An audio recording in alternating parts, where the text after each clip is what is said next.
కాస్త బిగ్గరగానండి, శక్తినంతా కూడగట్టి చెప్పండి. చాలా మంచిది. ఈ సభల మొదటి రాత్రి మీతో కూడా కలిసి ప్రభుని స్తుతించడానికి, ప్రభు నాకు ఇచ్చిన మాటలు మీతో పంచుకోవడానికి అవకాశం ఇచ్చిన యేసయ్యకు నిండు మనసుతో నా కృతజ్ఞతలు ప్రభువు తెలియపరుస్తూ ఉన్నాను. అలాగే ప్రేమతో ఆహ్వానాన్ని తెలియపరిచిన స్థానిక సంఘ కాపరిగా ఉన్న దావీదు గారికి, సేవకులందరికీ కూడా నిండు మనసుతో నా వందనాలు.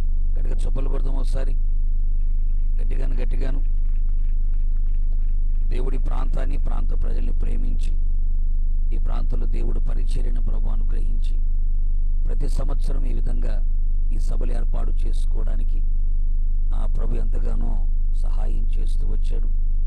గత సంవత్సరము కూడా ఈ సభల్లోకి నేను కూడా వచ్చాను. ఆ దేవుని మాటలు అందించడం జరిగింది. జీవము గల దేవుని వైపు మనం తిరగాలి అని గత సంవత్సరం దేవుని మాటలు మీకు అందించాను. మరలా ఈ సంవత్సరం సేవకులు మరలా ప్రేమించి వారి ఆహ్వానాన్ని తెలియపరిచారు. ఈ విధంగా మీతో రావడానికి, మీతో కలిసి దేవుని మాటలు పంచుకునే అవకాశాన్ని ప్రభు అనుగ్రహించాడు. ఈరోజు ఆదివారం పగటివేళ దేవుని సన్నిధిలో ఉన్నారు. మళ్ళీ ఈ రాత్రి కూడా దేవుని సన్నిధిలో గడిపే గొప్ప భాగ్యాన్ని ఆ కృపగల దేవుడు అనుగ్రహించాడు. ఈ దినమంతా కూడా యేసయ్య సన్నిధిలో ఆయన మాటలు వింటూ ఆయన ముఖదర్శనము చేత మన ప్రాణ, ఆత్మ, శరీరములని తృప్తిపరచుకోవడానికి ప్రభు ఎంతగానో సహాయం చేశాడు. కొద్దిసేపు దేవుని యొక్క వాక్యాన్ని మనం ఆలకిద్దాం. చూడండి, మనందరికీ బాగా పరిచయమైన మాట. ఇది మొదటి రోజు కనుక ఒక ఆశీర్వాదకరమైన మాట ఈ పూట మనం ధ్యానం చేసుకుందాం. రేపు మర్నాడు కూడా ఈ సభలు జరుగుతాయి. బంధువులకి, మీ స్నేహితులకి, మీ శ్రీకి వెళ్ళినా, ఎప్పుకి వెళ్ళినా, ఏ పట్టణానికి వెళ్ళినా, కుగ్రామానికి వెళ్ళినా, సముద్ర ప్రాంతానికి వెళ్ళినా, లేకపోతే పల్లెటూరుకి వెళ్ళినా, పట్టణానికి వెళ్ళినా కోకొల్లలుగా ప్రజలు వస్తూ ఉన్నారు. ఆయన మాటలు వింటూ ఉన్నారు. ఆ తర్వాత అందరికీ ఆయన ప్రార్థన చేసేవాడు.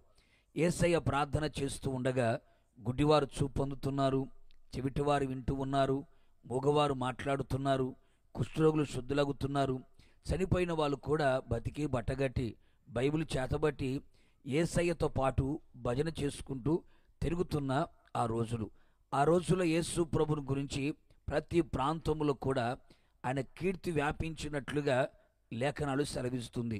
దేవుని రాజ్యం సమీపంగా ఉంది, మారు మనసు పొందుడి అని సువార్త యేసయ్య ప్రకటిస్తూ ఉన్నాడు. ఈ మాట, ఆ మాట ప్రతి చోట కూడా వినబడుతూ ఉంది. అయితే ఒక రోజున కపెర్నహూము అనే పట్టణంలో ఒక శతాధిపతి ఒక ఆయన ఉన్నాడు. ఆ శతాధిపతి దగ్గర ఒక పనివాడు కూడా ఉన్నాడు. ఆ పనివాడికి ఉన్నట్టుండి శరీరంలో ఒక రోగం వచ్చింది. అది పక్షవాతం రోగం వచ్చినట్లుగా మనము చూడగలుగుతాం. ఆ పక్షవాతం రోగం వచ్చినందువల్ల హాస్పిటల్ చుట్టూ తిరిగారు. హోమియోపతి అన్నారు, అలోపతి అన్నారు, ఆయుర్వేదం అన్నారు, ఇంగ్లీష్ మెడిసిన్ అన్నారు, ఫిజియోథెరపీ అన్నారు, ఎన్నెన్నో చేశారు. చేసిన రోగము కుదుట పడలేదు. చూడండి, అంత శ్రద్ధ చూపిస్తున్నాడు. ఏదో 10,000 రూపాయలు చేతిలో పెట్టి చూపించుకో అనలేదు. ఒకవేళ ఇతని ఆస్తులన్నిటికీ అతడు బినామీగా ఒకవేళ ఉన్నాడేమో తెలియదు. అందుకని అతని మీద బాగా శ్రద్ధ చూపిస్తూ ఉన్నాడు. ఆ తర్వాత ఈ శతాధిపతి ఏం చేశాడయ్య అంటే ఆ ప్రాంతంలో ఉన్న యూదుల దగ్గరికి వచ్చాడు. ఆ యూదుల దగ్గరికి వచ్చి ఆ యూదులతో ఒక మాట చెప్పాడు. ఏమని? మీ ప్రాంతంలో యేసు ప్రభుని ఒక ఆయన ఉన్నాడు కదా, ఆయన ప్రార్థన చేస్తూ ఉంటే అనేక మంది బాగుపడుతున్నారని మేము విన్నాము. కనుక ఒకసారి ఆ యేసు ప్రభు చెప్పి మా పనివాడి గురించి ఒక మాట చెప్పి ప్రార్థన చేస్తే బాగుపడతాడు అని కొంచెం రికమెండేషన్ చేయండి అని చెప్పి యూదా పెద్దలతో శతాధిపతి చెప్పాడు. చెప్పిన వెంటనే యేసు ప్రభు కూడా కపెర్నహూము అనే పట్టణంలోకి వచ్చాడు. వచ్చిన వెంటనే యూదా పెద్దలందరూ కూడా వెళ్ళి యేసు ప్రభు దగ్గర ఈ మాట పలికినట్లుగా మనం చూడగలుగుతున్నాం. ఏమని చెబుతున్నారు? వారు యేసు నద్దకు వచ్చి నీ వలన ఈ మేలు అతడు పొందడానికి యోగ్యుడు అని మాట్లాడారు. యేసు ప్రభు కూడా మారు మాట మాట్లాడలేదు. అతడు ఎవరు, అతని అడ్రస్ ఏంటి, అతని డీటెయిల్స్ ఏం అడగలేదు. నీ వలన అతడు మేలు పొందడానికి యోగ్యుడయ్యా. ఎందుకయ్యా అంటే యూదులకి అలాగే రోమియులకి అస్సలు పడదు. కానీ వాళ్ళు యూదులను ప్రేమించి ఒక సమాజ మందిరాన్ని కూడా అతడు కట్టించాడు. అందుకని ఒక్కసారి ఆ పనివాని బాగు చేస్తే బాగుండు అని చెప్పినట్లుగా లేఖనాలు సెలవిస్తున్నాయి. ఆ తర్వాత యేసు ప్రభు కూడా తన మాటను పంపించి ఆ పనివాని బాగు చేసినట్లుగా లేఖనాల్లో మనం చూడగలుగుతున్నాం. అయితే ఈ పూట మనం నేర్చుకోవలసిన ఓ పాఠం ఏమిటయ్యా అంటే, ఒక వ్యక్తి యేసయ్య ద్వారా మేలు పొందుకోవాలి అని కోరుకుంటే ఆ వ్యక్తి ఖచ్చితంగా యోగ్యుడై కనబడాలి. ఎలా కనపడాలండి? నోరు తెచ్చి చెప్పాలి గట్టిగా. ఎలా కనపడాలి? యోగ్యుడుగా కనబడాలి. నేను క్రైస్తవుని కదా, బైబిల్ పట్టాను కదా, పాటలు పాడుతున్నాను కదా, ప్రసంగాలు చేస్తున్నాను కదా, పరిచర్య చేస్తున్నాను కదా, నా యేసయ్య నాకు మేలు చేస్తాడేమో అని అనుకోకూడదు. బైబిల్ చెబుతున్న మాట ఏమిటయ్యా అంటే, యేసయ్య ఒక వ్యక్తికి మేలు చేయాలంటే ఆ వ్యక్తి ఖచ్చితంగా ఏమై ఉండాలి? ఆ మేలుకి యోగ్యత కలిగిన వాడై ఉండాలి. యోగ్యత కలిగిన వాడికే దేవుడు ఏ మేలు చేయడానికైనా ఇష్టపడతాడు. ఈ శుభరాత్రి మీరంతా కూడా దేవుని సముఖానికి వచ్చారు. ఎందుకు వచ్చారు? యేసయ్య ద్వారా నేను మేలులు పొందుకోవాలి అని చెప్పి మీరంతా వచ్చారు. నేను ఎందుకు వచ్చాను? యేసయ్య మేలులు చేస్తాడు అని చెప్పడానికి నేను కూడా వచ్చాను. యేసయ్య ఎందుకు వచ్చాడు? ఆయన కూడా మీకు మేలు చేయడానికే వచ్చాడు. ఆయన మేలు చేయడానికే ఆయన వచ్చాడు. మేలు చేస్తాడని చెప్పడానికే నేను వచ్చాను. మేలులు పొందుకోవడానికి మీరు కూడా వచ్చారు. అయితే వీటన్నిటిలో ఉన్న అనుభవం ఏమిటంటే, యేసయ్య ద్వారా ఏ మేలు మనం పొందుకోవాలన్నా ఖచ్చితంగా మనం ఏమై ఉండాలంటే యోగ్యులుగా మనము కనబడాలి, అర్హులుగా మనము కనబడాలి. ఒకవేళ శరీరంలో అనారోగ్యముతో బాధపడుతూ యేసయ్య నాకు ఆరోగ్యాన్ని కలుగచేస్తే బాగుండు, ఆరోగ్యం అనే మేలు పొందుకోవడానికి ఒకవేళ వచ్చావా? అలాగే మనస్సులో నెమ్మది లేక, కుటుంబంలో సమాధానం లేక, మనశ్శాంతి లేక, సమాధానాన్ని కోల్పోయి నెమ్మది కోల్పోయిన స్థితిలో ఉండి నా యేసయ్య నా కుటుంబంలో సమాధానము అనేది కనుక ఈ రాత్రి నువ్వు తెలుసుకోవాలి. అందుకే వాళ్ళు అంటున్నారు, అతడు నీ వలన ఈ మేలు పొందడానికి ఏమై ఉన్నాడట? యోగ్యుడై ఉన్నాడు, యోగ్యుడై ఉన్నాడు అని చెప్పాడు. కనుక ప్రేమైన సహోదరి సహోదరులరా, ఈ శుభరాత్రి మనం తెలుసుకోవలసిన ఓ చిన్న పాఠం ఏమిటంటే, యేసయ్య ద్వారా ఏ మేలు నేను పొందుకోవాలన్నా ఆ మేలు కావాలి. కనుక ప్రేమైన సహోదరి సహోదరులరా, ఆ యోగ్యతను ఈ రాత్రి నువ్వు సంపాదించుకోగలిగితే, అర్హతను గనక నీవు సంపాదించుకోగలిగితే ఖచ్చితంగా నా దేవుడు నీ జీవితంలో రెండింతలుగా మేలు చెయ్యునుగాక, అధికమైన మేలు చెయ్యునుగాక, దాచి సిద్ధపరిచిన మేలు కలుగు చేయునుగాక, మేలుతో నీ హృదయాన్ని తృప్తిపరచునుగాక, మేలులన్నీ సమకూడి జరిగేటట్లుగా నా దేవుడు చేయునుగాక, నీ మీద దృష్టి నిలిపి నా దేవునికి మేలు కలుగు చేయునుగాక, నీకు మేలు చేసి నా దేవుడు ఆనందించునుగాక. విశ్వసించిన వాళ్ళందరూ గట్టిగా హల్లెలూయా చెప్పండి, గట్టిగా చెప్పండి. ఈ రాత్రి మనం తెలుసుకోవలసిన పాఠం ఏమిటంటే, నా యేసయ్య నాకు మేలు చెయ్యాలంటే నేను ఎలాంటి యోగ్యత కలిగి ఉండాలి, ఎలాంటి యోగ్యత కలిగి ఉంటే నా దేవుడు నా జీవితంలో మేలు చేస్తాడు అనే సంగతి ఈ రాత్రి నువ్వు తెలుసుకోవాలి. పరిమైన బైబిల్ గ్రంథంలో ఒక 3 సంగతులని చాలా క్లుప్తంగా చెప్పి నేను ముగిస్తాను. ఒక వ్యక్తికి యేసయ్య మేలు చేయడానికి, ఆ మేలు పొందడానికి యోగ్యత ఏమిటి, అర్హత ఏమిటి అనేది మనం తెలుసుకోవాలి. ఆ అర్హత ఎలా ఉంటుంది, ఆ యోగ్యత ఎలా ఉంటుంది అనేది 3 సంగతులు ఈ రాత్రి పరిశుద్ధాత్మ దేవుడు మనతో మాట్లాడును గాక. చూడండి, మొదటి మాట నిర్గమాకాండం 1వ అధ్యాయం 17వ వాక్యం, 20, 21 వాక్యాలు మనం చూద్దాం. అయితే ఆ మంత్రసానులు దేవునికి భయపడి ఐగుప్తు రాజు తమకు ఆజ్ఞాపించినట్లు చెయ్యక బ్రతకనీయగా 20 మేలు చేసెను. ఆ జనము విస్తరించి మిక్కిలి ప్రబలెను. ఆ మంత్రసానులు దేవునికి భయపడినందున ఆయన వారికి వంశాభివృద్ధి కలుగు చేసెను. గట్టిగా చప్పలు కొడదాం ఒకసారి, గట్టిగాను. సోదరులారా, ఇప్పుడు మనం 2 వాక్య భాగాలు మనం చదివాం. ఆ 2 వాక్య భాగాల్లో మంత్రసానులు అనే వాళ్ళు మనకు కనబడుతారు. ఆ మంత్రసానులకి దేవుడు ఏం చేశాడు? చెప్పాలి గట్టిగా. దేవుడు ఏం చేశాడు? మేలు చేసెను అనే మాట మనం చూస్తున్నాం. ఎలాంటి మేలు కలుగు చేశాడు అంటే వారు విస్తరించి ప్రబలేటట్లుగా చేశాడు. అంత మాత్రమే కాకుండా వారి వంశం అభివృద్ధి కలిగేటట్లుగా దేవుడు చేశాడు. అంటే వారు అభివృద్ధి పొందేటట్లుగా, విస్తరించేటట్లుగా, ప్రబలేటట్లుగా దేవుడు వారికి మేలు చేశాడు. మంత్రసానులకి, ప్రభువా మంత్రసానులకి ఎందుకు మేలు చేశావయ్యా అంటే, ఆ మంత్రసానులు దేవుని వలన మేలు పొందడానికి వాళ్ళలో యోగ్యత కనబడింది. ఏమిటి? ఆ యొక్క 2 చోట్ల రాయబడిన మాట ఏమిటయ్యా అంటే, ఆ మంత్రసానులు దేవునికి భయపడి నందున ఏం చేశారట? దేవునికి భయపడి నందున అనే మాట మనం చూస్తాం. ప్రేమైన సహోదరి సహోదరులారా, ఇశ్రాయేలు ప్రజలందరూ కూడా ఐగుప్తులోకి వచ్చారు. ఆ ఐగుప్తులో ఇశ్రాయేలు ప్రజలందరూ కూడా బానిసలుగా బ్రతుకుతున్నారు. ఆ సమయంలో ఇశ్రాయేలు ప్రజల సంఖ్య రోజు రోజుకి విస్తరించడం ప్రారంభించబడింది. మగపిల్లలందరూ కూడా బ్రతుకుతున్నారు, వాళ్ళు విస్తరించిపోతున్నారు. ఐగుప్తు రాజు ఒక ఆజ్ఞ జారీ చేశాడు. ఏమని? మంత్రసానులారా, ఇశ్రాయేలు ప్రజల ఇళ్లకు మీరు వెళ్ళండి. ఎవరు నిండు చూలాలుగా ఉంటున్నారో, ఎవరు పిల్లలను కననై ఉన్నారో, ఆ కనేటప్పుడు మగపిల్లవాడైతే అక్కడే ఆ పిల్లవాడిని చంపి నైలు నదిలో పడేసి మసాలకు ఏం చేయాలి? ఆహారంగా మీరు వేయండి. ఆడపిల్లలైతే బ్రతకనియండి అని ఎవరు ఆజ్ఞ ఇచ్చారు? రాజుగారు ఆజ్ఞ ఇచ్చారు. ఇప్పుడు రాజుగారి మాట వినకపోతే ఇలా మెడకాయ మీద ఏముండవండి? తలకాయలు కనపడవు. రాజుగారి ఆజ్ఞ పాటించకపోతే చెరసాల పడేస్తాడు, రథాలతో తొక్కిచ్చేస్తాడు, చిత్రవద చేస్తాడు, మొసళ్ళకి ఆహారం చేస్తాడు, మొసళ్ళకి ఆహారం వేస్తాడు. కనుక అయితే బైబిల్ చెప్పే మాట ఏమిటి అంటే, ఐగుప్తు రాజు ఆజ్ఞకు కూడా భయపడకుండా దేవునికి భయపడ్డారంట. ఎవరికి భయపడ్డారండి?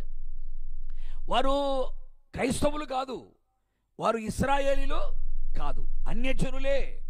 వారు అన్యజనులే అయినా దేవునికి వారు భయపడినందున అనే మాట రాస్తుంది. దేవునికి వాళ్ళు భయపడ్డారు గనక, ఆ దేవుని భయం వాళ్ళ హృదయములో ఉన్నది గనక దేవుడు వారికి ఏం చేశాడు? మేలు చేశాడు. ప్రేమైన సహోదరి సహోదరులారా, నీవు కూడా అభివృద్ధి పొందాలి అని కోరుకుంటున్నావు కదా. నీ వ్యాపారం అభివృద్ధి పొందాలి అని కోరుకుంటున్నావు, నీ ఆత్మీయ జీవితం అభివృద్ధి పొందాలి అని కోరుకుంటున్నావు, నీ సంఘం అభివృద్ధి పొందాలి అని కోరుకుంటున్నావు, నీ పరిచర్య కూడా విస్తరించాలి అని కోరుకుంటున్నావు, నీ సరిహద్దులు కూడా విశాలపరచబడాలి అని ఆశపడుతున్నావు.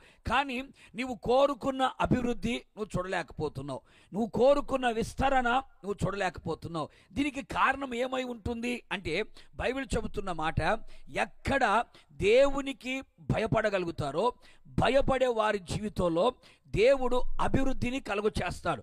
అందుకనే ఆది అపోస్తుల కాలంలో సంఘాన్ని గురించి ఒక మాట రాయబడింది.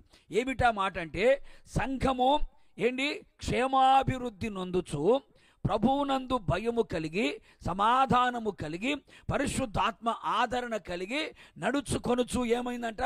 విస్తరించుచుండెను అనే మాట అపోస్తుల కార్యాలు 9వ అధ్యాయం 31వ వాక్యములో ఆ మాట కనబడుతుంది. సంఘం ఏమవుతుంది? క్షేమాభివృద్ధి పొందుతుంది అని రాయబడింది. ఎందుకని? ఆ సంఘం ఎందుకు అభివృద్ధి పొందుతుంది? ఆ పరిచర్య నానాటికి ఎందుకు అభివృద్ధి పొందుతుంది అంటే, ఆ సంఘం ఏం కలిగి ఉంది అని చూడగలిగితే, ప్రభువునందు భయము కలిగి ఉండెను అని రాయబడింది. ఆ సంఘములో దేవునికి భయపడే వాళ్ళు ఉన్నారు, దేవుని భయము కలిగిన వారు ఉన్నారు. ఆ భయం ఆ సంఘములో ఉన్నందువలన ఆ సంఘం క్షేమాభివృద్ధి కలిగి ఉంది. మరొక పక్క ఏమవుతుందంట? విస్తరించడం ప్రారంభించింది అని లేఖనాలు సెలవిస్తున్నాయి. ప్రేమైన సహోదరి సహోదరులారా, నీ ఆత్మీయ జీవితం విస్తరించాలి అని కోరుకుంటున్నావా? నీ భక్తి జీవితం అభివృద్ధి పొందాలి అని కోరుకుంటున్నావా? అలాగే శారీరకంగా నీ జీవితంలో విస్తరించి అభివృద్ధి పొందాలి అని కోరుకుంటున్నావా? నీ ఉద్యోగాలైనా, నీ వ్యాపారాలైనా, నీ చేతి పనులైనా, నీ పాడి పంటలైనా, చదువుతున్న చదువులైనా ఆశీర్వాదకరంగా అభివృద్ధి పదములో ముందుకు సాగాలని కోరుకుంటున్నావా? ఒకవేళ సేవ చేస్తుంటే ఆ సేవ, సంఘం, పరిచర్య అభివృద్ధి పొంది విస్తరించాలి అని కోరుకుంటున్నావా? అయితే దేవుడు ఇలాంటి విస్తరణ, ఇలాంటి అభివృద్ధి నీ జీవితంలో, నీ కుటుంబంలో, నీ సంఘములో, నీ పరిచర్యలో దేవుడు చెయ్యాలి అంటే ఈ మేలు పొందడానికి నీకు కావలసిన యోగ్యత ఏమిటయ్యా అంటే దేవునికి భయపడడం నేర్చుకోవాలి. ఎవరికండి? చెప్పాలి గట్టిగా. దేవునికి భయపడాలి. ఎవరు దేవునికి భయపడతారో ఆ భయపడే వారికి దేవుడు ఏం చేస్తాడట? మేలు చేస్తాడు. అప్పుడు చెప్పాలి, నీవు అభివృద్ధి పొందాలని, ఈ మేలు పొందాలనుకుంటున్నావా? అయితే నీకు కావలసిన యోగ్యత ఏమిటయ్యా అంటే దేవుని భయం మనం కలిగి ఉండాలి. ఒక మాట మిమ్మల్ని సూటిగా అడుగుతాను, ఎంతమంది దేవునికి భయపడుతున్నారండి? మనుషులకు భయపడే వాళ్ళు ఉన్నారు.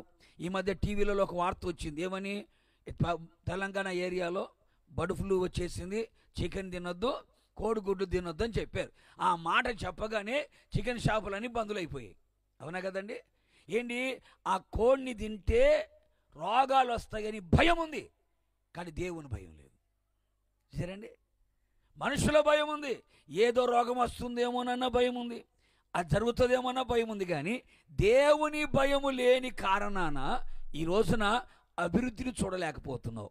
దేవుని భయము లేని కారణాన విస్తరణ చూడలేకపోతున్నావు, ప్రబలలేకపోతున్నావు, అభివృద్ధి చెందలేకపోతున్నావు, బలపరచబడలేకపోతున్నావు. ప్రేమైన సహోదరి సహోదరులారా, యేసయ్య నీకు మేలు చేయడానికే వచ్చాడు, కానీ నీ దగ్గర యోగ్యత లేదు.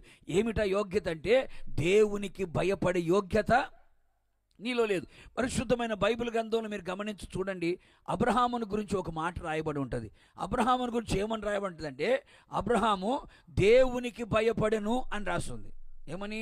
22వ అధ్యాయంలో గనక మనము చూడగలిగితే, ఇప్పుడు దీనిని బట్టి నీవు దేవునికి భయపడేవాడవని నేను తెలుసుకున్నాను అంటాడు. అబ్రహాం దేవునికి భయపడ్డాడు. ఒక రకంగా చెప్పాలి అంటే దేవుని భయము లేని స్థలములో కూడా అబ్రహాం దేవునికి భయపడుతూ బ్రతికాడు, దేవుని భయముతో బ్రతికాడు, దేవునితో భయముతో బ్రతికాడు గనక అబ్రహాము గురించి బైబిల్ ఏమని చెబుతుంది? అబ్రహాం అన్ని విషయములలో ఆశీర్వదించబడెను అని రాయబడింది. ఏ కొరత, కొదువ, తక్కువ, లేమి అనే మాట కనబడలేదు. అతని దేవుడు ఆకాశ నక్షత్రాల వలె అతని సంతానాన్ని విస్తరింపచేశాడు. భూమి మీద ఉన్న ఇసుక రేణువుల వలె అతని సంతానాన్ని విస్తరింపచేశాడు. అతని ఆస్తి ఆ స్థలము సరిపోనంతగా దేవుడు అతను విస్తరింపచేశాడు, అభివృద్ధి పరిచాడు. అబ్రహాము జీవితంలో అంత అభివృద్ధి ఎక్కడి నుంచి వచ్చింది? అంత విస్తరణ ఎక్కడి నుంచి వచ్చింది? అంతటి మేలు ఎలా పొందగలిగాడంటే ఒక కారణం ఏమిటంటే అబ్రహాము దేవునికి భయపడెను, దేవునికి భయపడెను అని రాస్తుంది. బైబిల్లో మరొక వ్యక్తిని కూడా మనం గమనించి చూడగలిగితే యోసేపుని గురించి ఒక మాట రాయబడి ఉంటుంది. యోసేపే అంటాడు, ఏమని? నేను దేవునికి భయపడేవాడను అంటాడు. ఎవరికి భయపడేవాడనంట? నేను దేవునికి భయపడేవాడను అన్నాడు. దేవునికి భయపడ్డాడు గనక యోసేపుని గురించి బైబిల్ ఏమని చెబుతుంది? తన అన్నలే అమ్ముకున్నా, గోతులోనే పడవేసినా, లేనిపో నిందే వచ్చినా, చెరసాల్లో వేయబడినా దేవుడు యోసేపుని ఏం చేశాడు? ఐగుప్తు దేశానికి ప్రధానమంత్రిగా మార్చాడు, ఐగుప్తుకే ప్రభువుగా మార్చాడు, ఏలికగా మార్చాడు, ఆహార శాఖ మంత్రిగా మార్చబడ్డాడు. తన స్థితి, స్థాయి, పరిస్థితులు కూడా మారిపోయాయి. కారణం ఏంటి? ఒక బానిసగా వచ్చిన వాడు, ఒక ఇంట్లో పని మనిషిగా చేరిన వాడు ఇప్పుడు ఐగుప్తు దేశానికి ఏమయ్యాడు? ఒక రాజుగా, రాజు తర్వాత ఒక వ్యక్తిగా, ప్రధానమంత్రిగా యోసేపు మార్చబడ్డాడు. కారణం ఏంటి?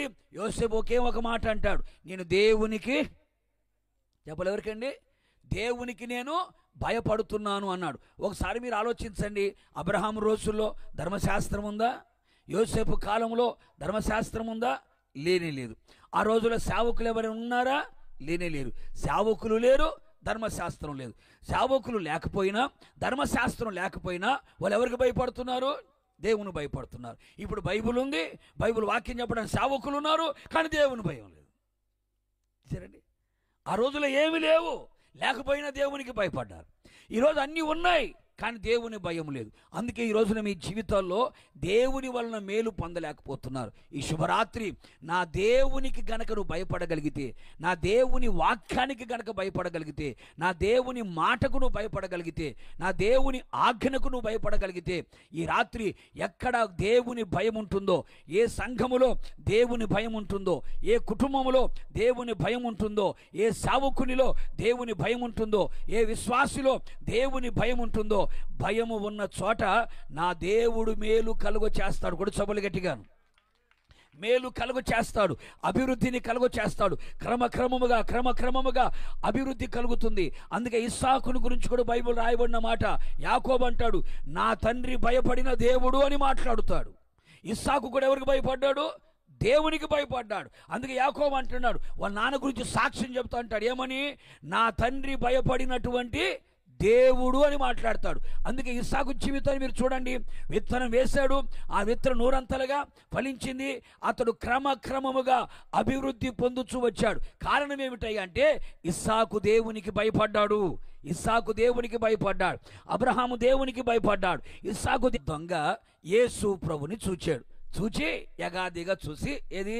ఆ సిలువలో యగాదిగా చూసి, ఏమయ్యా నీ గురించి పెద్ద టాక్ ఉంది కదా, ఏ ప్రాంతానికి వెళ్ళి నీ గురించి బాగా మాట్లాడుతున్నారు, నువ్వు ప్రార్థన చేస్తా ఉంటే సచ్చినోళ్ళు లేచి నిలబడుతున్నారంట, మాట పంపిస్తే ఏంటి సజీవులై లేచి కూర్చుంటున్నారట, పాడ మీద వెళుతూ ఉంటే పాడని ముట్టిన పడుచువాన్ని పలకరించి లేచి నిలబెట్టావట, నీ గురించి చాలా గొప్ప కార్యాలు చెబుతున్నారు కదా, మరి నువ్వు సిలువ నుంచి దిగి నన్ను కూడా రక్షించకపోయావా అని వెటకారంగా మాట్లాడుతున్నాడు. ఎక్కడ?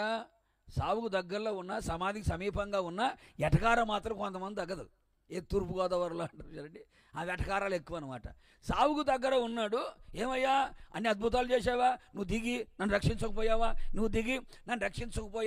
అని కొంచెం వెటకార మాటలు మాట్లాడుతున్నాడు. అంత లోపల కుడివైపున ఉన్న దొంగ వాడిని చూచి ఏంటి గట్టిగా గద్దించే, దూరమై, ఏం మాట్లాడుతున్నారు నువ్వు అని చెప్పి ఒక మాట అంటాడు, నీవు దేవునికి భయపడవా అంటాడు. ఏమన్నాడండి? నువ్వు దేవునికి భయపడవా? ఏం మాట్లాడుతున్నావు? నీవు నేను తప్పు చేశాం, నీవు నేను నేరం చేశాం, నీవు నేను పాపం చేశాం, నీవు నేను తప్పు చేశాం కనుకనే ఈ శిక్ష మనం అనుభవిస్తున్నాం. ఏ నేరము చేయలేదు, ఏ తప్పు చేయలేదు. ఈయన నేరస్తుల మధ్యలో నేరస్తుడిగా ఈయన సిలువబడ్డాడు. నీకు దేవుడు అంటే భయం లేదా? దేవునికి భయపడవా అని కుడివైపున ఉన్న దొంగ ఎడం వైపున ఉన్న దొంగోడికి ఏం చేశాడండి? హెచ్చరిక చేశాడు. దొంగోడు హెచ్చరిక చేశాడు. చేసి వెంటనే యేసు ప్రభు వైపు తిరిగి ఓ మాట అంటాడు, యేసు నీవు నీ రాజ్యముతో వచ్చినప్పుడు నన్ను జ్ఞాపకము చేసుకో అన్నాడు. వాడన్ని మాటలు మాట్లాడితే ఒక్క మాటకు యేసు ప్రభు జవాబు ఇవ్వలే. రెచ్చగొట్టాడు, రెచ్చిపోలే. మనోళ్ళు రెచ్చగొట్టారంటే ఇంక అసలు మామూలుగా ఉంటారండి, రెచ్చిపోతారు, పుచ్చిపోతారు కదా. కానీ యేసు ప్రభు వాడంతా రెచ్చగొట్టిన ఏం మాట్లాడలే, ఇతడు ఒక్క మాట మాట్లాడాడు. ఏమని? యేసు నీవు నీ రాజ్యముతో వస్తావు, వచ్చినప్పుడు నన్ను ఒక్కసారి జ్ఞాపకం చేసుకో అన్నాడు. అంత లోపల యేసు ప్రభు నోరు తెరిచి ఒక మాట అన్నాడు, నీవు నాతో కూడా పరదయస్సులో ఉందువు అన్నాడు. గడికి సభలు కొడదాం ఒకసారి. నాకు ఒక డౌట్ వచ్చింది. ఏమిటా డౌట్ అంటే, ఎడం వైపున ఉన్న దొంగేమో నువ్వు అద్భుతాలు చేసావు, సూచక్రియలు చేసావు, మహత్కార్యాలు చేసావు కదా, నువ్వు దేవుని కుమారుడు కదా, నిన్ను రక్షించుకొని నన్ను కూడా రక్షించకపోయావా అన్నాడు. ఏంటి ఇవన్నీ దొంగడికి ఎడ తెలుసు? ఒక మాట. కుడివైపున ఉన్న దొంగ ఏమన్నాడు? నీవు నీ రాజ్యముతో వస్తావు అన్నాడు. దేవునికి ఒక రాజ్యం ఉందని, ఆ రాజ్యముతో ఆయన వస్తాడని ఈ దొంగడికి ఎడ తెలుసు? నా మాట మీకు అర్థమైంది కాలేదా? అయ్యే ఉంటుందిలే కదా. ఈ దొంగడికి ఎడ తెలుసు? చూడండి, ఇద్దరు దొంగలు మామూలు దొంగలు కాదు వీళ్ళు. ఇద్దరు దొంగలకి యేసు ప్రభు గురించి తెలుసు, యేసయ్య రాజ్యాన్ని గురించి తెలుసు. ఎందుకంటే దొంగతనానికి వెళ్తారు, ఇలాంటి మీటింగ్లు పెట్టి లోపల, అరే మీటింగ్ చూసుకుందాంరా, ఎవరైనా తగులుతారేమో, ఏంటి ప్యాకెట్లు కొట్టేయడానికి, గొలుసులు కొట్టేయడానికి, చెప్పులు కొట్టేయడానికి, సెల్ ఫోన్లు కొట్టేయడానికి ఎవరైనా దొరుకుతారేమో అని కూటాలకు వచ్చారు. ఆ కూటాలు శుభ్రంగా ఏం చేశారు? వాక్యం విన్నారు. యేసు ప్రభు ఏం చెప్పాడు? దేవుని రాజ్యాన్ని గురించి అనేక సంగతులు ఆయన చెప్పాడు. ఆ కుటుంబంలో కూర్చొని వీళ్ళందరూ ఏం చేశారు? దేవుని రాజ్యాన్ని గురించి విన్నారు. దేవుని రాజ్యానికి ఎవరు వెళ్తారో విన్నాడు, నరకానికి ఎవరు పోతారో విన్నారు, వెలపడి చీకట్లు ఎవరు ఉంటారో విన్నారు, పాతాళములు ఎవరు ఉంటారో విన్నారు. పాతాళంలో ఏముంటుందో అక్కడ అగ్ని ఆరదు, పురుగు చావదు, వేదన ఉంటుందని ఇవన్నీ ఇద్దరు దొంగలు విన్నారు. ఇద్దరు దొంగలకి ఏం తెలుసు? యేసు ప్రభుని గురించి తెలుసు, పరలోక రాజ్యాన్ని గురించి తెలుసు, నరకాన్ని గురించి తెలుసు, అన్నీ తెలుసు. కానీ ఈ దొంగలకు లేని ఏంటయ్యా అంటే మారు మనస్సు పొందలేని దొంగలిల్లు. ఏ దొంగలండి? ఇప్పుడు చెప్పండి, ఏ దొంగ? ఇప్పుడు దొంగల సంఘాలు చాలామంది ఉంటారు. సంవత్సరాల తరబడి కూటాలకు వస్తారు. ఏ సంవత్సరం బీరు పోకుండా వచ్చేస్తారు. ప్రతి సంవత్సరం కూటాల్లో కూర్చుంటారు. సంవత్సరాల తరబడి మందిరానికి వస్తారు. కానీ ఈ దొంగలు ఎవరు దొంగలంటే మారు మనసు పొందని దొంగలు, బాప్తీసం పొందని దొంగలు. మళ్ళీ ఇలా వాక్యం తెలియదా? బ్రహ్మాండంగా చెప్తారు. మళ్ళీ ఏమో తెలుసా? మేము వాక్యాన్ని నమిలి మింగేశామంటారు. నమిలి మేము మింగేశాము, మాకు తెలియని వాక్యాలా, మాకు తెలియని చరిత్రలా, దావీదు గురించి మాకు తెలియదా, అబ్రహాం గురించి మాకు తెలియదా, యాకోబు గురించి మాకు తెలియదా అంటాడే కానీ సొట్ల మాండు, అంటాడే కానీ సినిమాను మాండు, అంటాడే కానీ సీరియల్ మాండు, అంటాడే కానీ వ్యభిచారం మాండు, అంటాడే కానీ అక్రమ సంబంధాలు మాండు, అంటారే కానీ కొంపలు కొలుసడం మాండ్రు. ఎవరిల్లు? మారు మనసు పొందని దొంగలు. మళ్ళా ఏమంటాడు తెలుసా? నువ్వు దేవునికి భయపడవా అంటాడు. ఇటు పెద్ద భయపడినట్టు. ఒకసారి మీరు ఆలోచించండి. నువ్వు దేవునికి భయపడవా అంటే ఆ దొంగకు అర్థమైపోయింది. ఇక లాస్ట్ మంది క్లైమాక్స్ ఎక్కడికి వచ్చావు? మనం క్లైమాక్స్లో వచ్చాం. ఇప్పుడు కనుక చచ్చిపోయామంటే ఎక్కడికి పోతాము? నరకానికి పోతాం. ఇప్పుడు చచ్చిపోతే నరకానికి పోతాం. ధనవంతుడి గురించి చెప్పాడుగా, ఎక్కడున్నాడు? వేదనకరమైన స్థలంలో ఉన్నాడు. ఏంటి? బొట్టు నీటి కోసం అల్లాడిపోయాడని చెప్పి యేసుప్రభు చెప్పిన ఆ చరిత్ర విన్నాడు కదా. విన్న తర్వాత ఇప్పుడు అనుకుంటున్నాడు, ఇప్పుడు కనుక నేను చచ్చిపోతే డైరెక్ట్గా ఎక్కడికి పోతాను? నరకానికి పోతాను. దొంగలందరూ ఎక్కడ ఉంటారు? రెండవ మరణంలో ఉంటారు, నరకంలో ఉంటారు, వేదనకరమైన స్థలంలో ఉంటారు. ఇప్పుడు కనుక నేను చచ్చిపోతే అమ్మ నరకానికి వెళ్ళిపోతానేమోనని క్లైమాక్స్లో, ఎప్పుడండి? క్లైమాక్స్లో ఇప్పుడు అంటున్నాడు ఏమని? దేవునికి భయపడ్డాడు. దేవునికి స్తోత్రం. దేవునికి భయపడ్డా. కొంతమంది ఎంతకాలం వాక్యం చెప్పినా ఎనరో, చివరికి యాక్సిడెంట్ అయిపోయి కాలు ఇరిగిపోయి తలకాయ బోలు కొట్టుకొని కోమాలోకి వెళ్ళిపోయిన తర్వాత అప్పుడు రెండు కాలు పైకి కట్టి కిందికి ఇసుక మూట కట్టి అప్పుడేమంటారు తెలుసా? ఇప్పుడు నేను బాప్తిసం పొందుతానయ్యా, ఇప్పుడు నేను మందిరానికి వస్తానయ్యా అంటే. ఎందుకని? క్లైమాక్స్ అనమాట. అంటే ఇంతకాలం కూటాలు పెట్టి వాక్యాలు చెప్పి సేవకులందరూ వచ్చి ప్రయాసపడి ఎంతో ఖర్చు పెట్టి ఇవన్నీ ఏర్పాట్లు చేసి మారు మనసు పొందండి, పాప క్షమాపణ నిమిత్తమై బాప్తిసం పొందండి, దేవుని రాజ్యం సమీపించి ఉంది, రేపు నీది కాదు, రేపు ఏం సంభవిస్తుందో తెలియదు, ఇప్పుడే యేసుక్రీస్తు నమ్ముకోండి, ఆ యేసయ్యని మీ కొరకు కలువరి శిలువలో రక్తాన్ని కార్చాడు, మీ కొరకు ప్రాణాన్ని పెట్టాడు, ఆయన శిలువలో మరణించాడు, సమాధి చేయబడ్డాడు, మూడవ దినాన్ని తిరిగి లేచాడు, ఆయన మరలా త్వరగా రానే ఉన్నాడు. మీ జీవితాలు మార్చుకొని మీ బ్రతుకులు మార్చుకోమని ఎంతమంది సేవకులు వచ్చి ఎన్ని మాటలు చెప్పినా కొంతమంది చెవిన పడవు. ఈ పాస్టర్లకు ఉన్న బుద్ధులు ఇదేలే, ఇలాగే మాట్లాడుతూ ఉంటారులే, మా తెలియని వాక్యాలా, మాకు తెలియని సంగతులా అని చెప్పి మారు మనస్సు పొందకుండా, బాప్తీసం పొందకుండా, మందిరానికి రాకుండా, దేవుని సన్నిధిలో కనబడకుండా దేవుని భయము లేని జీవితాన్ని జీవిస్తున్నారు. అందుకని జీవితంలో ఆశీర్వాదాన్ని చూడలేక, ఆనందాన్ని చూడలేక, సంతోషాన్ని పొందలేక, అభివృద్ధిని అనుభవించలేక, విస్తరించలేక, ఆత్మలో వర్ధిల్లలేక నీవు, నీ జీవితం, నీ కుటుంబాలు అలాగే ఉండిపోయాయి.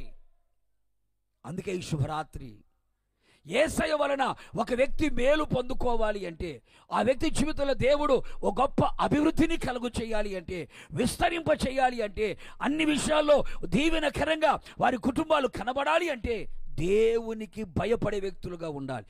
దేవుని భయం ఎలాంటిది అంటే బైబిల్ చెబుతుంది, దేవుని భయం పవిత్రమైనది అని రాయబడింది.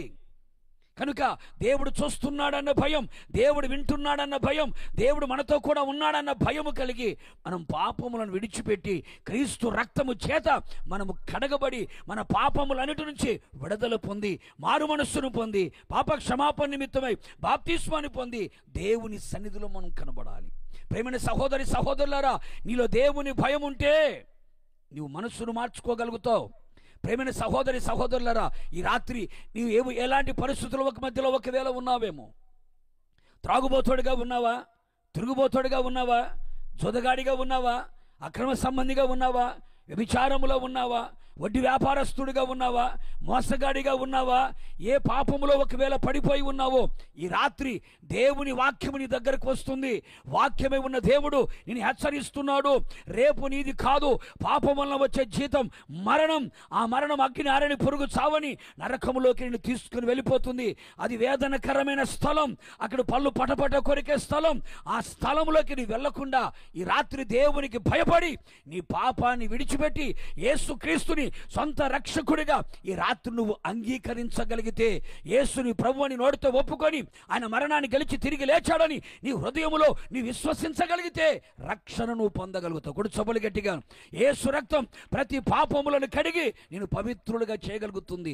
నా యేసయ్య నీ కొరకే ఈ లోకానికి వచ్చాడు. నిన్ను ప్రేమించిన దేవుడు నీ కొరకు ప్రాణం పెట్టాడు. నిన్ను ప్రేమించిన దేవుడు 3 మేకులతో కొట్టబడి 5 గాయాలు కలిగి ఆకాశానికి భూమికి మధ్యలో వేలాడి చివరి రక్త బొట్టు వరకు నీ కొరకు రక్తాన్ని చిందించిన దేవుడు, నీ కొరకు ప్రాణం పెట్టిన దేవుడు, నీ కొరకు సెలవులో మరణించిన దేవుడు, నీ కొరకు మరణాన్ని గెలిచి తిరిగి లేచిన దేవుడు, నేను ప్రకటిస్తున్న యేసుక్రీస్తు ఆయన సజీవుడైన దేవుడు.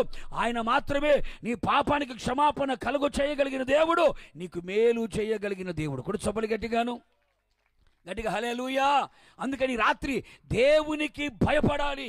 ఆ దేవుని భయం పవిత్రమైనది. నిన్ను పవిత్రుడిగా మార్చగలిగిన వాడు, నిన్ను పరిశుద్ధుడిగా మార్చగలిగిన వాడు, నీ పాపములు క్షమించగలిగిన దేవుడు, నీ పాపానికి ప్రక్షాళన కలుగు చేయగలిగిన దేవుడు. ఈరోజు అనేక మంది పాపాన్ని పోగొట్టుకోవడానికి, పాపం నుంచి విడుదల పొందడానికి పుణ్యక్షేత్రాలు అంటున్నారు, పుణ్య స్నానాలు అంటున్నారు, ఏ అన్నదానాలు అంటున్నారు, భూదానాలు అంటున్నారు, వస్త్రదానం అంటున్నారు. ఎండాకాలం రాబోతుంది, చలివేంద్రాలు కూడా పెట్టేసేస్తారు. ఎందుకని? పుణ్యాన్ని సంపాదించుకుందామని. ఇవన్నీ చేసినా కూడా నీ పాపాలు పోవు. పాపం పోవాలంటే యేసయ్య దగ్గరికి రావాలి. యేసయ్య కలువరి సిలువ రక్తము చేత నువ్వు కడగబడాలి. ఎందుకంటే నా యేసయ్య పరిశుద్ధుడైన దేవుడు, ఆయన సుచరిత్ర గల దేవుడు, కామ క్రోధ మద మోహ లోభ మత్సరము లేని ఆ జన్మ బ్రహ్మచారి. చూపులలో, తలంపులలో, ఆలోచనలో, క్రియలో, నడకలో, పడకలో, ప్రవర్తనలో పాపము లేనివాడు, పాపము చేయనివాడు, పాపం ఎరగనివాడు, పాపులలో చేరనివాడు, నిర్దోషి నిష్కల్మషుడైన దేవుడు. నాలో పాపమున్నదని మీలో ఎవడైనా స్థాపించగలడా అని ప్రపంచానికి సవాలు విసిరిన ఏకైక పరిశుద్ధుడైన దేవుడు నేను ప్రకటిస్తున్న యేసుక్రీస్తు. ఆయన చేతులెత్తి దండం పెట్టుకోవడానికైనా, ఆరాధన చేసుకోవడానికైనా, సాగిలబడి నమస్కారము చేయడానికైనా ఆయన సరిపోయిన దేవుడు. ఈ రాత్రి ఎంతటి ఘోర పాపినైనా ఆయన క్షమించగలిగిన దేవుడు. నీ పాపం నుంచి విడుదల కలుగు చేసి నీకు పవిత్రతనివ్వగలిగిన దేవుడు. యేసయ్య లోకానికి వచ్చింది దేని కొరకయ్యా అంటే కులాన్ని స్థాపించడానికి కాదు, మతాన్ని స్థాపించడానికి కాదు, జాతిని స్థాపించడానికి కాదు.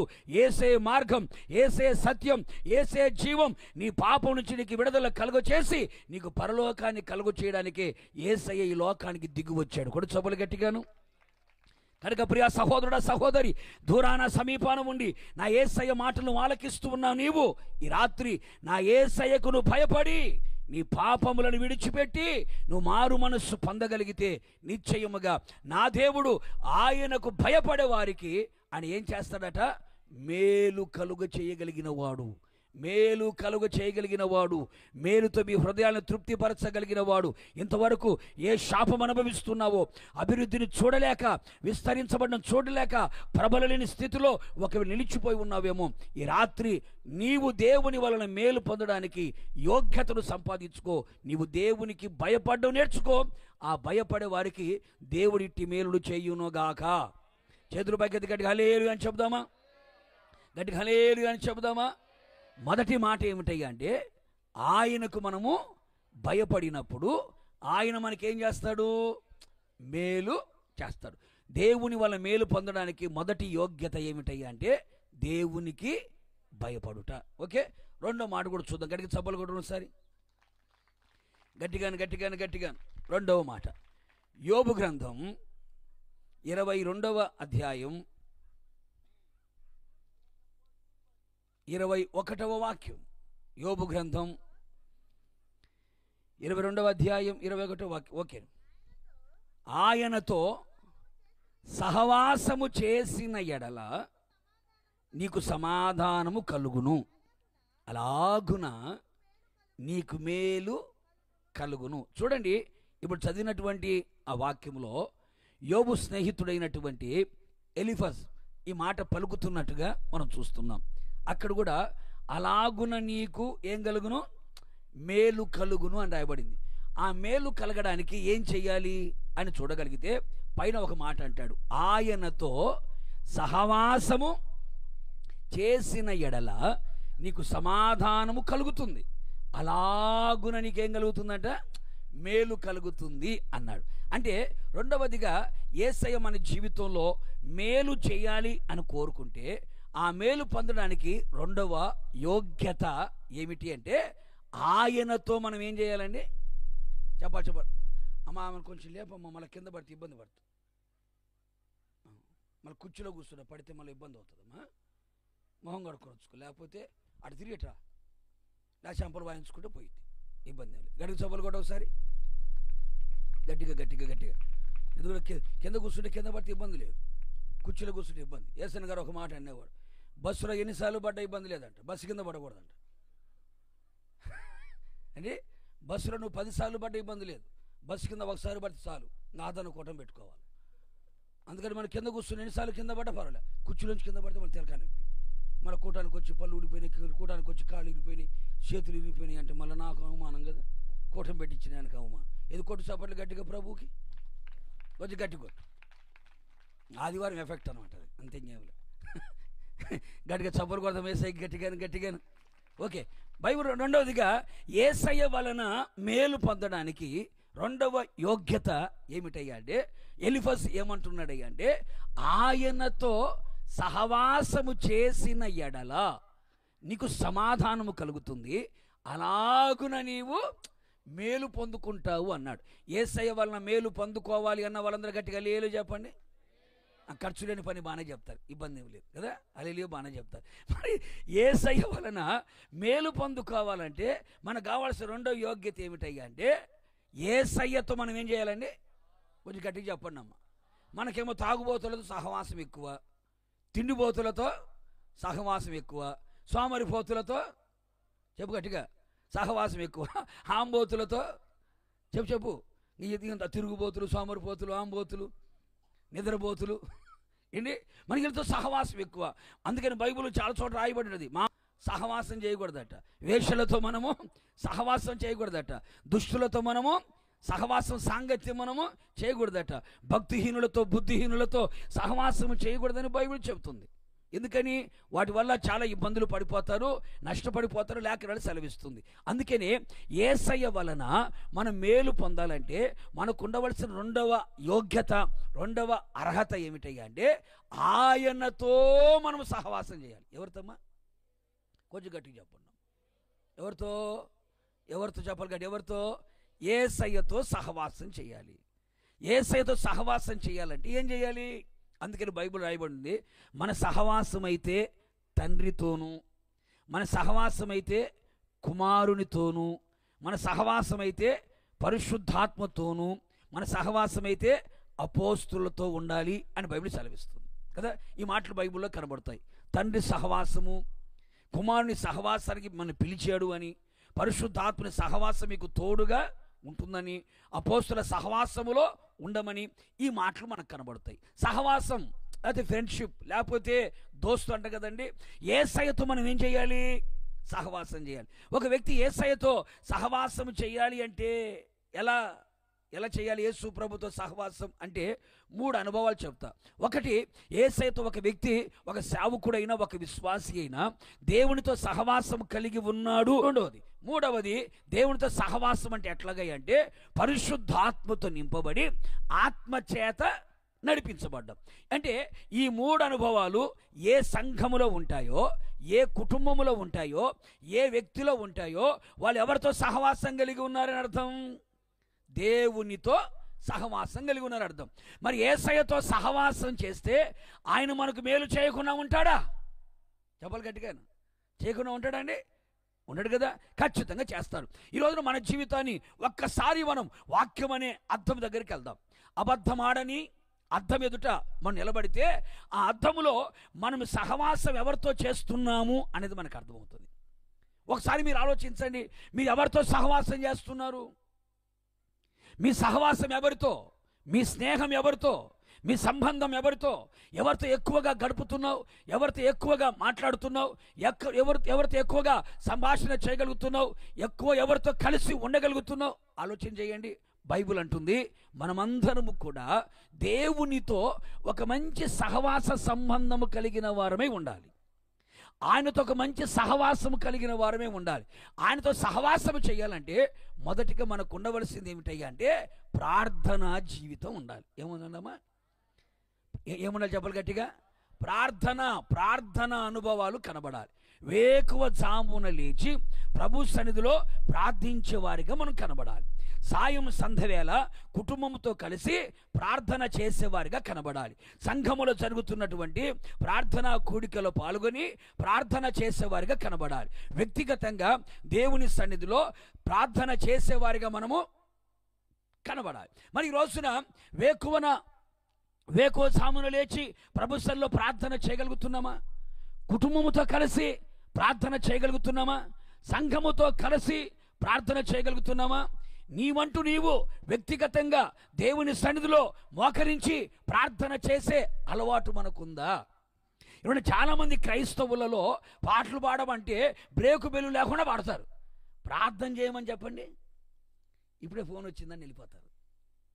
ప్రార్థన అంటే ముళ్ళ మీద కూర్చున్నట్టే.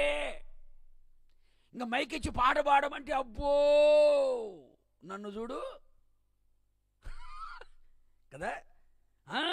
ప్రార్థన చెప్పండి, కాసేపు మోకరించి ప్రార్థన చేద్దామని చెప్పండి, మనం కళ్ళు మూసి కళ్ళు దేశం లోపల కనపడరాడా? ఎందుకని? ప్రార్థన అంటే అర్థం ఏంటో తెలుసా అండి? నీవు దేవునితో మాట్లాడడం. ప్రార్థన చేయడం అంటే మనం దేవునితో మాట్లాడడం. దేవునితో మాట్లాడడానికి బైబిల్ కాలేజీలు అవసరంలే, థియాలజీ, సైకాలజీ చెప్పు గట్టిగా 3 సంవత్సరాలు 4 సంవత్సరాలు చదవాల్సిన అవసరం లే. నువ్వు మోకాళ్ళ మీద ఉండి నీ గుండెల్లో ఉన్నటువంటి బాధ, నీ గుండెల్లో ఏమైతే ఉన్నాయో అవన్నీ ప్రభుతో చెప్పుకోవాలి. దానికి ప్రాస అవసరంలే. ఏంటి తీయని మాటలు అవసరంలే. అమ్మో కల్పించి మాట్లాడలేమో, మంచి లాంగ్వేజ్లో మాట్లాడలేమో, అర్థం దానికి ప్రార్థనకు అవసరంలే. నీ హృదయంలో ఏ బాధ ఉందో, ఏ కష్టం ఉందో, ఏ దుఃఖం ఉందో, ఏ వేదన ఉందో అది అట్లాగే మోకరించి ప్రభుతో చెప్పుకోవడమే. కీర్తనలు మీరు చూడండి, బాధ వచ్చినా, శ్రమ వచ్చినా, సంతోషం వచ్చినా, శ్రమల్లో ఉన్నా, మరణంలో ఉన్నా అన్నీ చెప్తాడు ఆయన, అన్నీ చెప్పుకుంటాడు. ఎందుకని? ప్రార్థన దేవునితో మాట్లాడడం. క్రైస్తవునికి ప్రార్థన గుండెకాయ లాంటిది. క్రైస్తవుడికి ప్రార్థన వెన్నెముక లాంటిది. క్రైస్తవుడికి ప్రార్థన పరలోకానికి నీకు ఒక వారధిగా నిలబడగలిగింది. అలాంటి ప్రార్థనా జీవితం ఈ రోజున క్రైస్తవులు కనబట్టలేదు. సంఘాల్లో ప్రార్థన ఉండట్లేదు, కుటుంబాల్లో ప్రార్థన ఉండట్లేదు, వ్యక్తిగత జీవితాల్లో ప్రార్థన అనుభవాలు కనబడట్లేదు. ప్రార్థన లేదు కనుకనే దేవుని ద్వారా మేలు పొందలేకపోతున్నావు. ప్రార్థనతో ప్రభుత్వ సహవాసం చేయట్లేదు కనుకనే యేసయ్య ద్వారా ఆశీర్వాదం అనుభవించలేకపోతున్నావు. బైబిల్ ఏమంటుంది? ఆయన నామమును బట్టి ప్రార్థించు వారికి కృప చూపడానికి ఆయన ఏమై ఉన్నాడు? ఐశ్వర్యవంతుడై ఉన్న దేవుడు కదా. నాకు మొరపెట్టి నీకు ఉత్తరం ఇస్తానని సెలవిచ్చిన దేవుడు కదా. ఆయన ప్రార్థన ఆలకించే దేవుడు కదా. దిక్కులేని వారి ప్రార్థన నిరాకరింపక వారి ప్రార్థన వైపు తిరిగి ఉన్న దేవుడు కదా. అతని పెదవులను చూస్తున్న ప్రార్థన మానక అంగీకరిస్తానని సెలవిచ్చిన దేవుడు కదా. ఇశ్రాయేలు దేవుడిని యెహోవాతో చేసుకున్న మనవిని దయచేస్తాడని లేఖనాలు సెలవిస్తున్నాయి కదా. ఈ వెలిగెత్తి ప్రార్థన చేస్తే చెవియొగ్గి ఆలకించగలిగిన వాడు కదా. ఇరుకులో మొరపెడితే విశాల స్థలంలో ఉత్తరం ఇవ్వగలిగిన దేవుడు కదా. అట్టి ప్రార్థన ఆలకించే దేవుని మనం కలిగి ఉండి ఈ రోజున మనం ప్రార్థన చేయలేకపోతున్నాం. ఆ ప్రార్థన లేదు. శుభ్రంగా 3 ప్లేట్లు తిన్నామా, గుర్రలు పెట్టి నిద్రపోయామా. ఏదైనా బాధ వస్తే అప్పుడు ప్రార్థన, ఏదైనా సమస్య వస్తే అప్పుడు ప్రార్థన, ఏదైనా కష్టం వస్తే అప్పుడు ప్రార్థన, లేకపోతే పీకల దాకా ఎక్కడం, చెప్పు గట్టిగా గుర్రలు పెట్టి నిద్రపోవడం, లేకపోతే భోజనం చేసేటప్పుడు ప్రార్థన, చెప్పు కొంతమంది తినేటప్పుడు ప్రార్థన, పడుకునేటప్పుడు ప్రార్థన, మిగతా టైంలో గుర్తురాదు ప్రార్థన. ఎందుకని? 3 ప్లేట్లు తింటున్నానయ్యా, అరగాల, కరగాల, రక్తం పట్టాలా, గుండెకు పట్టాలా, బైపాస్ సర్జరీ చేయాలా. అది తినేటప్పుడు ప్రార్థన. పడుకునేటప్పుడు దయ్యాలు దక్కకూడదు, నాకు పాముల మీదికి రాకూడదు, దొంగలు నా మీదకి వచ్చినట్టుగా, దాన్ని చంపేసినట్టుగా, నా చుట్టుముట్టినట్టుగా చచ్చిన వాళ్ళందరూ కళ్ళకి వచ్చి రమ్మని పిలుస్తున్నారయ్యా, అవన్నీ రాకుండా చూసుకో, కాసుకో, ఏలుకో. కదా. అది మన ప్రార్థన. ప్రార్థన అనేది దేవుడితో ఒక సహవాసం. అందుకే చూడండి, చాలామంది భక్తులు ప్రార్థనలు ఎక్కువగా దేవుడితో గడిపి దేవుడితో సహవాసం చేశారు. మోషే భక్తుడు 40 రాత్రింబగళ్ళు ఆ సీనాయి పర్వతం మీదకి వెళ్ళి 40 రాత్రింబగళ్ళు తిండిని నీళ్ళని మానేసి కుటుంబాన్ని మానేసి దేవుడితో సహవాసం చేయగలుగుతున్నారు. ఈ రోజున అలాంటి ప్రార్థనా జీవితం నువ్వు చేయగలుగుతున్నావా? మోకరించగలుగుతున్నావా? కన్నీళ్ళు విడవగలుగుతున్నావా? పట్టుదలతో ప్రార్థించగలుగుతున్నావా? ఏక మనసుతో ప్రార్థించగలుగుతున్నావా? ఎడతెగక ప్రార్థించగలుగుతున్నావా? నిత్యము ప్రార్థించగలుగుతున్నావా? విసుకగా ప్రార్థన చేయగలుగుతున్నావా? ఈ రాత్రి ప్రార్థన అనేది నీ జీవితంలో ఒక సహవాసం, దేవునితో సహవాసం. ప్రార్థన అనేది దేవునితో మాట్లాడుట, దేవునితో మాట్లాడే అనుభవం మనకు కావాలి.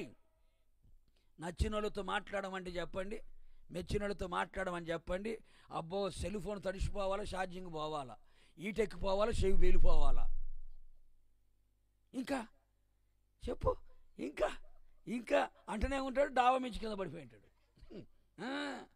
అప్పుడే 3 గంటలు అయిపోయిందా, అప్పుడే తెల్లారిపోయిందా, ముసుగులో ఇది దుప్పటి కప్పుకొని మాట్లాడి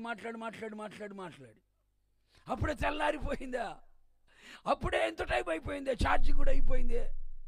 అప్పుడు కొంతమంది చూడ సెల్ ఫోన్ కనుక ఛార్జింగ్ అయిపోతే కనుక పిచ్చి కుక్క తిరుగుతుంటాడు. ఎక్కడ ప్లగ్ ఎక్కడ, కరెంట్ ఎక్కడ పిచ్చి కుక్క తిరుగుతుంది. ఎందుకని? పిచ్చి మాట్లాడాలా, ఛార్జింగ్ లేదు, టవర్ లేదు. ఈ దరిద్రం అన్నీ ఉన్నాయి. అందుకని దరిద్రం అంతా ఇటు చుట్టూ తిరుగుతుంది. మనుషులతో మాట్లాడాలా, మనుషులతో కలవాలా, మనుషులతో మాట్లాడాలంటే అదే ప్రార్థనలు కూర్చోమని చెప్పండి. 10 నిమిషాలకే ముందు స్టార్టింగు అబ్బో మోకాల మీద ఉంటారు, 2 చేతులు పైకి ఎత్తారు. 5 నిమిషాలు చేతులు దిగుతాయి, 10 నిమిషాలకు మోకాలు దిగుతాయి, పావు గంటకి తలకాయ కింద పెడతారు, ఇంకెక్కడికో పోతారు. ఇంకా కాళ్ళు తిమ్మిరి పట్టాలా, ఇంకా మూతి చుట్టూ సీమలు చేరాల, ఇంకొకరు వచ్చి లేపే లోపల అప్పుడు లేస్తారు. ఇంకా అది వ్యవహారాలు చేయమని చెప్పండి, అస్సలు నిద్ర పట్టదు, అస్సలు నిద్ర రాదు కదా. ప్రార్థన అనగానే కప్పదర్శుడు తిరుగుతున్నారు. ప్రార్థన అనగానే 10 నిమిషాల ప్రార్థనకి పాస్పోర్ట్ లేకుండా, వీసా లేకుండా ప్రపంచమంతా తిరిగి వచ్చేస్తారు. 10 నిమిషాలే. మళ్ళీ ఏమనుకోండి, చేసేదేమో 10 నిమిషాలు, అమ్మ 2 గంటలు చేసినట్టే ఉందంటారు. ముళ్ళాడే ఉంటుంది అది కదా. అట్లుంటుంది మన వాళ్ళ ప్రార్థన. ఇంకా కుటుంబాల దరిద్రం ఇలా తాండం ఆడమంటే ఎందుకు ఆడదండి? తాండం ఆడుతుంది. ఎందుకు కుటుంబాలు, క్రైస్తవ కుటుంబాలు ఎందుకు దరిద్రంలో ఉన్నాయి, ఎందుకు శాపంలో ఉన్నాయి? కారణం ఏమిటాయి అంటే దేవుడి ప్రార్థన ఆలకించే దేవుని కలిగి ఉన్న ఆ ప్రార్థన అనుభవాలు లేవు. ఈ రోజున దేవునితో సహవాసం చేయట్లేదు. బైబిల్ ఏమంటుంది? నువ్వు సుఖముగా బ్రతుకు నిమిత్తము సమస్తమును ధారాళముగా ఆయన దయచేయగలిగిన దేవుడు కదా, నీ శాపాన్ని కొట్టివేసే దేవుడు కదా. అట్టి దేవుని కలిగి ఉండి దేవుడితో సహవాసం ఎందుకు లేదు? మనుషులతో ఎక్కువగా మాట్లాడుతున్నావు, దేవునితో తక్కువ మాట్లాడుతున్నావు. ఒకటి గుర్తుపెట్టుకోండి, దేవునితో ఎక్కువగా మాట్లాడేవాడు మనుషులతో తక్కువగా మాట్లాడతాడంట. మనుషులతో తక్కువ మాట్లాడేవాడు దేవునితో ఎక్కువగా మాట్లాడతాడంట. ఇప్పుడు నీ సంగతి చెప్పమ్మా, కొందరికి బ్రేకులు ఉండవు, కొందరు నోటికి బ్రేకులు ఉండవు, బెల్లులు ఉండవు. ఇంకా స్టార్ట్ చేశారంటే వాడి చెవిలో రక్తం రావాలా, వాడు ఇసుకుంటా మాట్లాడుతూనే ఉంటారు. అదే ప్రార్థనలో మాట్లాడమని చెప్పు, నాకు రాదు, నేను చేయలేను, నువ్వు చెయ్యి, నా కోసం నువ్వు చెయ్యి, వ్యవహారం చేయమని చెప్పు, అబ్బో చెవులు కోసుకుంటారు కదా. అందుకే కుటుంబాలు శాపం. అందుకని ఆయనతో సహవాసము చేయడం అంటే ఒక ప్రార్థన జీవితం. రెండవదిగా ఆయనతో సహవాసము చేయడం అంటే అర్థం ఏంటంటే దేవుని వాక్యం చదవాలి. వాక్యం చదవడం అంటే అర్థం ఏంటో తెలుసా అండి? గుర్తుపెట్టుకోండి, ప్రార్థన చేయడము అంటే దేవునితో మాట్లాడడం, వాక్యము చదవడం అంటే దేవుడు నీతో మాట్లాడడం, దేవుడు నీతో మాట్లాడడం. ప్రతిరోజు దేవుని వాక్యం మనం చదవాలి. వాక్యం చదవకుండా ప్రార్థన చేయకుండా ఆ రోజు మనం ప్రారంభించకూడదు. వాక్యం చదవకుండా ప్రార్థన చేయకుండా ఆ దినం మనము ముగించకూడదు. ప్రారంభం ఆయనే, అంతము ఆయనే. ఆది ఆయనే, మన జీవితానికి అంతము ఆయనే ఉండాలి. ప్రతిరోజు దేవుని వాక్యం చదవాలి. ఒక మాట మిమ్మల్ని అడుగుతా, మేము ప్రతిరోజు వాక్యం చదువుతాము అన్నవాళ్ళు చేతులైతే అల్లేలు అనండి. ఏమో క్యాలెండర్ వాక్యమా? మహాసోంబేరులు అయిపోయారు మనోళ్ళు, సోమరోళ్ళు. ఎలాంటి సోమరోళ్ళు అంటే క్యాలెండర్లో వాక్యం చదువుకుని పోయి అంత సోమరోళ్ళు అయిపోయారు. యహో నా కాపరి, నాకు లేం లేదు అంటే ఏం లేకుండా పోయింది, ఏమి లేకుండా పోయింది. ప్రతిరోజు దేవుని వాక్యాన్ని ఒక 2 అధ్యాయాలు 3 అధ్యాయాలు అయితే 4 అధ్యాయాలు రోజుకు కనీసం ఒక 5 అధ్యాయాలన్న బైబిల్ మనము చదవాలి. అధ్యాయాలు బైబిల్ ప్రతిరోజు చదవాలి. చిలక జ్యోతిష్యంలాగా మధ్యలో తీయడం కాదు, పుల్లలు పెట్టి తీయడం కాదు. ఆది కాండం ప్రారంభిస్తే ప్రకటన గ్రంథం వరకు చక్కగా చదువుకుంటూ వెళ్ళాలి. ఒక మాట మిమ్మల్ని అడుగుతా, 2 సంవత్సరాల నుంచి మందిరానికి వెళ్తున్నా నాకు తెలియదు, కానీ ఒక్కసారైనా పూర్తిగా బైబిల్ చదివాము అన్న వాళ్ళు అల్లులో చెప్పండి. వినపడలేదు అనుకుంటా. వినపడవు మనకి, ఇలాంటి వినపడవు కదా. బంపర్ ఆఫర్ ఇస్తున్నారు, కేజీ బంగారం కొంటే కేజీ ఇస్తున్నారు, 2 కొంటే 4 ఇస్తున్నారు అని చెప్పండి, వినపడతాయి కదా. ఇప్పుడు చెప్పండి, బైబిల్ అంతా మేము పూర్తిగా చదివామయ్యా, పూర్తిగా బైబిల్ చదివాము అన్న వాళ్ళ లేలు ఏనండి. ఎందుకు కొట్టాలి మిమ్మల్ని ఇప్పుడు? ఒకసారి మీరు ఆలోచించండి. ఒక్కసారి కూడా పూర్తిగా మనం బైబిల్ చదవలేదంటే మనం ఏమై ఉండాలి చెప్పండి? దేవుడు మనకిచ్చి, దేవుడు మనతో మాట్లాడే పుస్తకం కదా ఇది. ప్రతిరోజు నువ్వు బైబిల్ చదువుతున్నావంటే ప్రభు నీతో మాట్లాడు. ప్రభు నీకు ఏదో చెప్పాలనుకుంటున్నాడు, నీ కుటుంబాన్ని గురించి, నీ భవిష్యత్తుని గురించి, నీ వ్యక్తిగత జీవితాన్ని గురించి, నీవు ఎలా ఉండాలో, ఎలా బ్రతకాలో, ఏం చేయాలో, ఏం చేయకూడదో, ఇవన్నీ కూడా దేవుడు మన కోసం రాసించి పెట్టాడండి. తన బిడ్డలకు రాసిచ్చిన ఒక ప్రేమ లేఖ ఇది. మరి ఈ పవిత్ర గ్రంథాన్ని, పరిశుద్ధ గ్రంథాన్ని, దేవుడు ప్రేమతో మనకిచ్చిన ఈ పుస్తకాన్ని ప్రతిరోజు మనం చదువుతున్నప్పుడు ఆ వాక్యమే మన పాదాలకు దీపమై మనం తొట్టిల్లిపోకుండా చేస్తుంది. నీ బాధల్లో, నీ శ్రమల్లో, నీ శోధనలో ఈ వాక్యమే నీకేం కలుగు చేస్తుందండి? నెమ్మదిని కలుగు చేస్తుంది. అందుకే కీర్తనకారుడు అంటాడు, నా బాధలలో నీ వాక్యము నాకు నెమ్మదిని కలుగు చేసింది. ఆ వాక్యం మనల్ని ఆదరిస్తుంది, ఆ వాక్యం మనకు ధైర్యాన్ని ఇస్తుంది, ఆ వాక్యం మనకు భరోసాని ఇస్తుంది, ఆ వాక్యం పాపంలో పడిపోకుండా కాపాడుతుంది, ఆ వాక్యం మన పాదము తొట్టిల్లకుండా చేస్తుంది, ఆ వాక్యమే మనకు జీవాన్ని కలుగు చేస్తుంది, ఆ వాక్యమే మనం బ్రతికిస్తుంది, ఆ వాక్యమే మన పరలోకాన్ని తీసుకెళ్తుంది, ఆ వాక్యమే మన జీవితంలో అద్భుతాలు చేయగలుగుతుంది. అలాంటి వాక్యాన్ని మనం ఎందుకు చదవకుండా ఉంటున్నాం? నువ్వు వాక్యం చదవట్లేదు అంటే అర్థం ఏంటంటే దేవునితో నీకేం లేదు, సహవాసం లేదని అర్థం. మనం ఆయనతో మాట్లాడాలి, ఆయన మనతో మాట్లాడాలి. మనం ఆయనతో మాట్లాడాలంటే మనం ప్రార్థన చేయాలి, ఆయన మనతో మాట్లాడాలంటే ఆ వాక్యాన్ని మనము చదవాలి. ప్రతిరోజు వాక్యం చదవాలి. సమయము దొరికినప్పుడల్లా, సమయమందు అసమయమందు దేవుని వాక్యాన్ని మనము చదవాలి. ఏమంటే చాలామంది వ్యక్తిగత జీవితాల్లో అన్నిటికీ టైం ఉంటుంది. తినడానికి టైం ఉంటుంది, చెప్పు, సోకులు చేసుకోవడానికి టైం ఉంటుంది కదా. అద్దం ముందు కూర్చొని అమ్మో మామూలుగా మనం చూడలేము, ఇంకా అద్దం ముందు కూర్చొని మన సోకులు చేసుకోవడానికి టైం ఉంటుంది, వాళ్ళతో వీళ్ళతో వ్యవహారాలు చేయడానికి టైం ఉంటుంది, నిద్రపోవడానికి అన్ని టైం ఉంటుంది. బైబిల్ చదవడానికి టైం ఉండదు కొంతమందికి, బైబిల్ చదవడానికి టైం ఉండదు. బైబిల్లో రాసి ఉంటుంది ఏమని? నెహెమ్యా గ్రంథం రాయబడి ఉంటుంది, ఒక జాము సేపు వాళ్ళందరూ ఒక చోట కూడుకొని ఒక జాము సేపు ధర్మశాస్త్రాన్ని చదివారంట. జాము సేపు అంటే ఎంత? 3 గంటలు. ఎన్ని గంటలమ్మా? 3 గంటల సేపు బైబిల్ చదివారంట. బ్రతుకు దినములన్నిట కూడా ధర్మశాస్త్రం చదవడం మరవకూడదని బైబిల్ చెబుతుంది. మరి ఈ రోజున దేవుని వాక్యాన్ని ఎందుకు చదవట్లేదు? వాక్యమే ఉన్న దేవుడు నీతో మాట్లాడాలని ఉద్దేశించాడు కదా. మరి దేవుడు ఉద్దేశించిన ఉద్దేశాలు నీ జీవితం నెరవేర్చబడకుండా ఎందుకు ఆగిపోతున్నాయి అంటే, దేవుడు నీతో మాట్లాడే సమయంలో దేవునితో మాట్లాడాలని అనుకున్న ఆయన మాట్లాడే మాటలు వినడానికి నీ చెవులు అంగీకరించట్లేదు. ఈరోజు దేవుని మాటలు మనం చదవగలుగుతున్నామా? దేవుని వాక్యం, దేవుని యొక్క వాక్యాన్ని మనం పఠించగలుగుతున్నామా? ప్రతిరోజు దేవుని సన్నిధిలో మోకరించి దేవుని యొక్క వాక్యం చదివి అనుభవంలోకి మనం రావాలి. నాకు తెలిసిన ముసలి ముఖాం ఉంది, ఆ పేరు శారమ్మ. చచ్చిందో బతికిందో తెలియదు. ఇంచుమించుగా 20 సంవత్సరాల క్రితం, 20 సంవత్సరాల క్రితం ఆ పేరు శారమ్మ. ఒక్కనే ఉంటుంది. ఆమె రోజు 2 అధ్యాయాలు చదువుతుంది, రోజు 2 అధ్యాయాలు. ఏది? ఉదయమేమో 23వ కీర్తన, పడుకుంటప్పుడేమో ఈ తప్ప ఇంకేం చదవదు. కంఠపాఠంగా చెప్తుంది. గోపాక్ష అని చెప్పారు. మొత్తం 23వ కీర్తన మొత్తం చదివేస్తా ఉదయం. ఎందుకని? నా కాపరి ఈరోజంతా నాకేమి కడుపున తిండి పెడతాడు, చెప్పు నీళ్ళు కూడా ఇస్తాడు, శుభ్రంగా పడుకోబెడతాడు, నిద్ర లేపుతాడు, ఏంటి కృపాక్షేమ నా వెంట మొత్తం నా గిన్నె నిండి పొంగి పొర్లి పారుతాయి అని 23వ కీర్తన. రాత్రి పడుకునేటప్పుడు 91వ కీర్తన ఏమని? చెప్పు రాత్రి వేళ కలిగే భయము, చీకట్లో సంచరించే చెప్పు చేతకి తెగులు ఏది నీ మీదికి రాదు. ఎందుకని? అక్కడ తిరుగుతా రాత్రిలో తిరిగే భయం ఇవన్నీ రాకుండా అని 91వ కీర్తన 23వ కీర్తన ఫిక్స్ అనమాట. ఇంకేం చదవదా? చాలా మంది ఇట్లాగా తయారైపోయారు.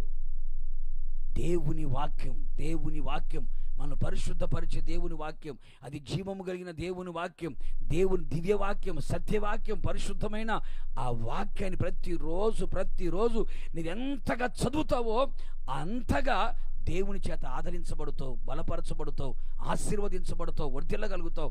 చక్కని ఆలోచన ప్రభు నీకు చెప్తాడు. ఆ వాక్యమే నీకు ఆలోచన కర్తగా ఉంటుంది. ఆ వాక్యమే నీకు తోడుగా ఉండగలుగుతుంది. ఆ వాక్యమే నీ పాపంలో పడిపోకుండా నీ పాదాలను తొట్టిల్నివ్వకుండా చేయగలుగుతుంది.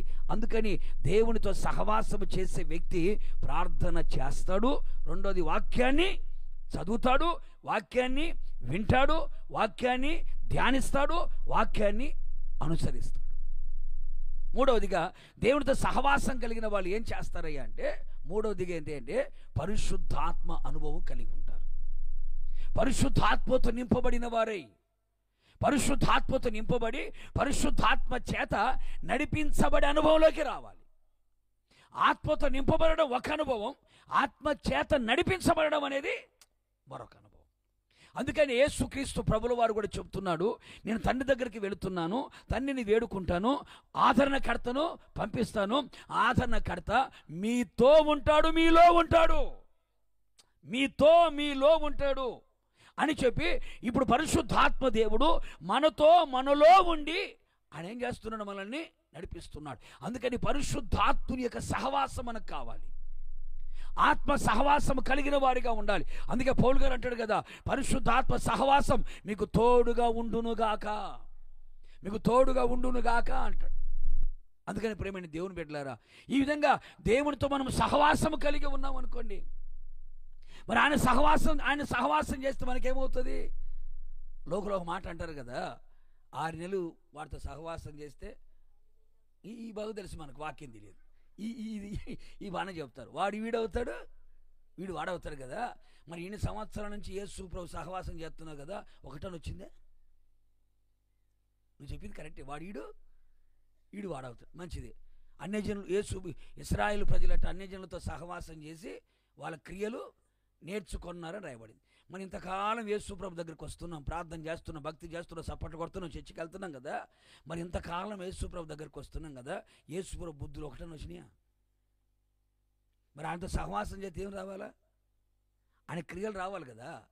ఆయనలో ఉన్న ప్రేమ, ఆయనలో ఉన్న తగ్గింపు, ఆయనలో ఉన్న క్షమించే గుణం, ఆయనలో ఉన్న ప్రేమించే గుణం, ఆయనలో ఉన్న తగ్గించుకునే గుణం, ఆయనలో ఉన్న పరిశుద్ధత, ఆయనలో ఉన్న ప్రార్థన, ఆయనలో ఉన్న విశ్వాసం, ఆయనలో ఉన్న అనుభవాలు మనకు రావాలి కదా. ఒకటని వచ్చినాయా? మ్యాటర్ ఏంటండి? ఒకటని కనపడ్డాయి మనకి. ఆయనతో మనం సహవాసం చేస్తున్నప్పుడు మనకేం కావాలో ఆయన తెలుసుకుంటాడు, మనకేది అవసరమో అని తెలుసుకుంటాడు, మనకెప్పుడు ఎక్కడ ఏం కావాలో అని చేసేస్తాడు. ఎందుకని? మనం ఆయనతో సహవాసం చేస్తున్నాం కనుక నీకు ఏ కొరత ఉండదు, ఏ కొదువ ఉండదు, ఏ తక్కువ ఉండదు. అందుకే అంటాడు, ఆయన నా కాపరి కనుక నాకు లేమి ఉండదు. అనేక మంది భక్తులు కూడా దేవునితో సహవాసము చేసి ఆయనకి ఇష్టలుగా మార్చబడి ఆయన రాజ్యానికి కొనిపోబడినట్లుగా లేఖనాలు సెలవిస్తున్నాయి. కనుక ఈ శుభరాత్రి యేసయ్య వలన మనం మేలు పొందుకోవాలి అని కోరుకుంటే, మొదటిగా దేవునికి భయపడాలి, రెండవదిగా ఆయనతో సహవాసం చేయాలి. ముగింపు మాట చెప్పి ముగిస్తాను. కూడా చప్పులు గట్టిగా. చివరిగా 81వ కీర్తన 14వ చరణం చూడండి.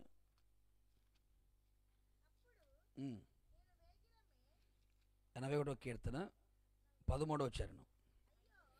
2 చోట్ల ఇదే మాట 2 చోట్ల 8వ చరణంలో ఉంటుంది, 13వ చరణం 2 చోట్ల ఒకే మాట ఉంటుంది. చూడండి, అయ్యో మళ్ళీ చెప్పండి, అయ్యో అని అది చదవకూడదు. ఏదైనా జరగరాంది జరిగినప్పుడు, వినకూడదు విన్నప్పుడు, చూడకూడదు చూసినప్పుడు వస్తుంది ఏ మాట, అయ్యో అంటే చూసారండి, ఆ టైపులు ఉండాలి. అయ్యో అని నైస్గా చదవకూడదండి. ఇప్పుడు చెప్పు గట్టిగా, అంత మేలోడి రాదులేమ్మ. అయ్యో ఎక్కడైనా యాక్సిడెంట్ అయిపోయి పడిపోతే అయ్యో అని ఏం చేస్తాడు గుండెలు, అది ఆ పదములో ఉన్నటువంటి అంతరార్థం. అది అయ్యా వేరు, ఏది లీవ్ లెటర్ రాసేటప్పుడు అయ్యా అని గౌరవనీయులైన ఆయన, అది వేరు. అయ్యా అనేది వేరు, అయ్యో అనేది వేరు. ఏదో జరగకూడదు జరిగినప్పుడు, ఇని వినకూడదు విన్నప్పుడు, చూడకూడదు చూసినప్పుడు పలికే పలుకులై, అయ్యో నా ప్రజలు నా మాట వినిన ఎడల, ఇశ్రాయేలు నా మార్గములను అనుసరించి నడిచిన ఎడల ఎంత మేలు. అయ్యో నా ప్రజలు నా మాట వినింటే. ఇది మాట అన్నాడు. ఆయన మాట వినక నష్టపోయి, ఆయన మాట వినక శాపాన్ని మూటగట్టుకొని, ఆయన మాట వినక జీవితంలో సమాధానాన్ని కోల్పోయి, ఆయన మాట వినక సంతోషాన్ని కోల్పోయి, ఆయన మాట వినక ఆశీర్వాదాన్ని కోల్పోయిన వాళ్ళతో చెప్తున్నాడు, అయ్యో నా ప్రజలు నా మాట గనక వినింటే ఎంత మేలు, ఎంత మేలు పొందుకునేవాడివి నువ్వు. ఒక వ్యక్తి దేవుని ద్వారా మేలు పొందాలంటే యోగ్యత ఏమిటయ్యా అంటే ఆయన మాట వినడమే. ఆయన మాట వింటే చాలు. ఇళ్ళలో కూడా చూడండి, ఇళ్ళలో పిల్లలు ఉన్నారు, 2-3 పిల్లలు ఉన్నారు అనుకోండి, ఆ పిల్లలందరినీ ఒక రకంగా మనం ప్రేమిస్తామా? ప్రేమించలేం. ప్రేమిస్తాను అంటే పచ్చి అబద్ధికుడు అని అర్థం. ప్రేమించరు.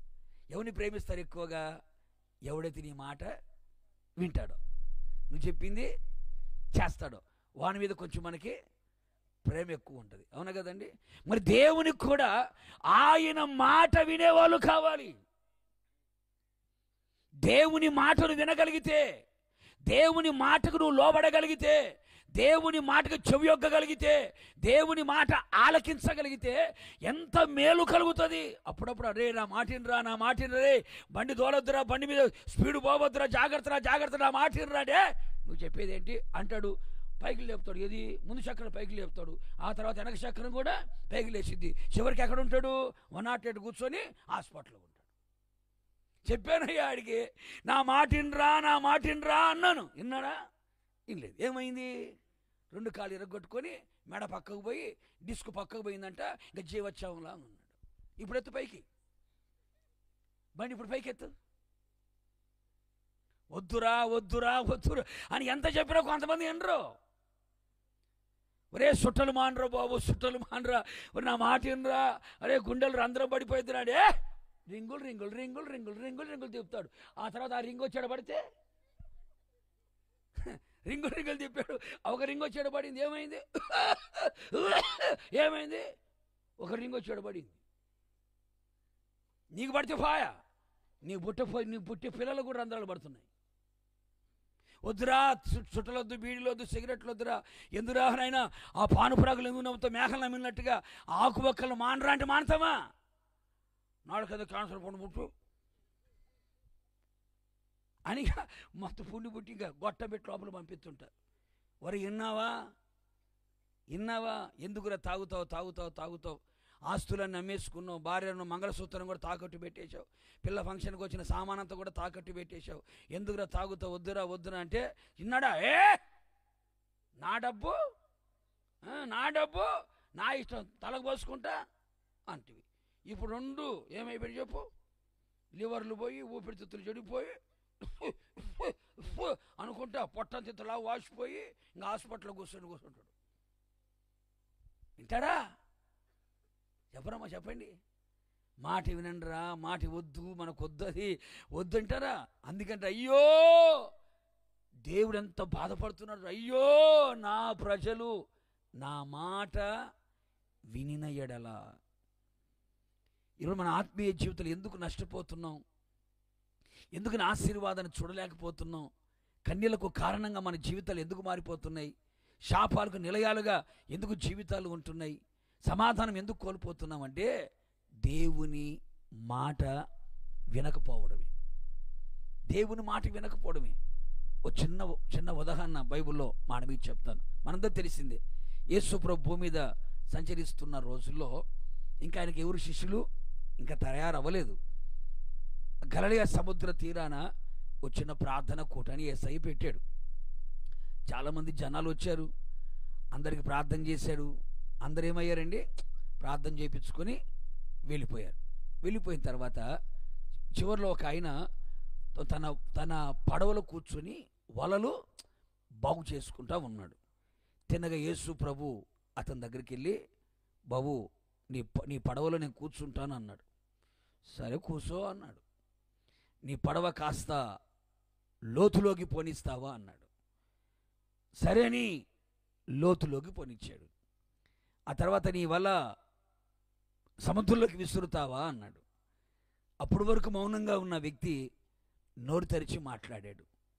బోధకుడా, రాత్రంతా నేను ప్రయాసపడ్డానయ్యా, రాత్రంతా ప్రయాసపడ్డాను. అసలు ఈ సముద్రం నాకు కొట్టిన పిండి లాంటిది. ఎందుకంటే ఇక్కడే పుట్టి ఇక్కడే పెరిగా. మా వాళ్ళందరూ ఈ సముద్రంలో ఏటకెళ్ళే వాళ్ళు, ఈ సముద్రంలోనే పట్టుకునే వాళ్ళయ్యా. అదెందుకు కానీ దరిద్రం దగ్గర చుట్టంలాగా నా పక్కన కూర్చొని నడినెత్తి మీద కూర్చొని వెలతానం ఆడుతున్నట్టుందయ్యా. దరిద్రులందరూ పోటీ పెడితే నేను ఎమ్మెల్యేని అవుతానేమో. ఎందుకని?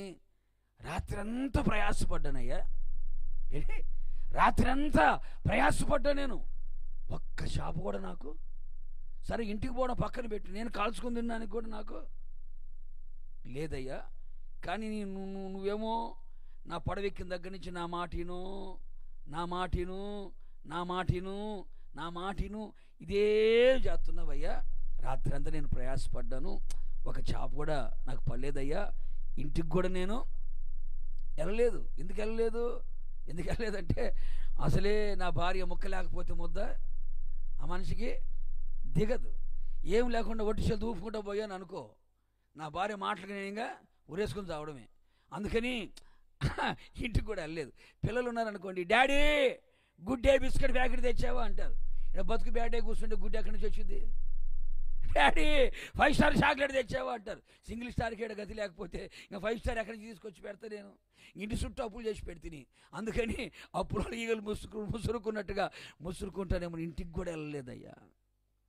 రాత్రి ఎంతో ప్రయాసపడ్డానయ్యా అని ఒక బాధతో, దిగులుతో, వేదనతో పేతురు మాట్లాడాడు. వెంటనే యేసు ప్రభు అంటాడు, నా మాట వింటావా అన్నాడు. అయ్యా నీ మాట వింటానయ్యా. నేను ఇంతవరకు నేను ఎవరి మాట వినేవాని కాదు. వాడు చెప్పేది నేను వినేదేంటి, వీడు చెప్పేది నేను వినేదేంటి, వాడు చెప్తే నేను వినాలా అని కొంచెం ముట్టపొగరు ఎక్కువ నాకు. ఎవరి మాట నేను వినేవాని కాదు. కానీ నువ్వు పడవలు ఎక్కిన దగ్గర నుంచి నేను చూస్తున్నానయ్యా, నీ మాటలు వింటున్నానయ్యా. అందుకని నీ మాట చొప్పున నేనేం చేస్తాను, వల విసురుతాను అన్నాడు. ఏది?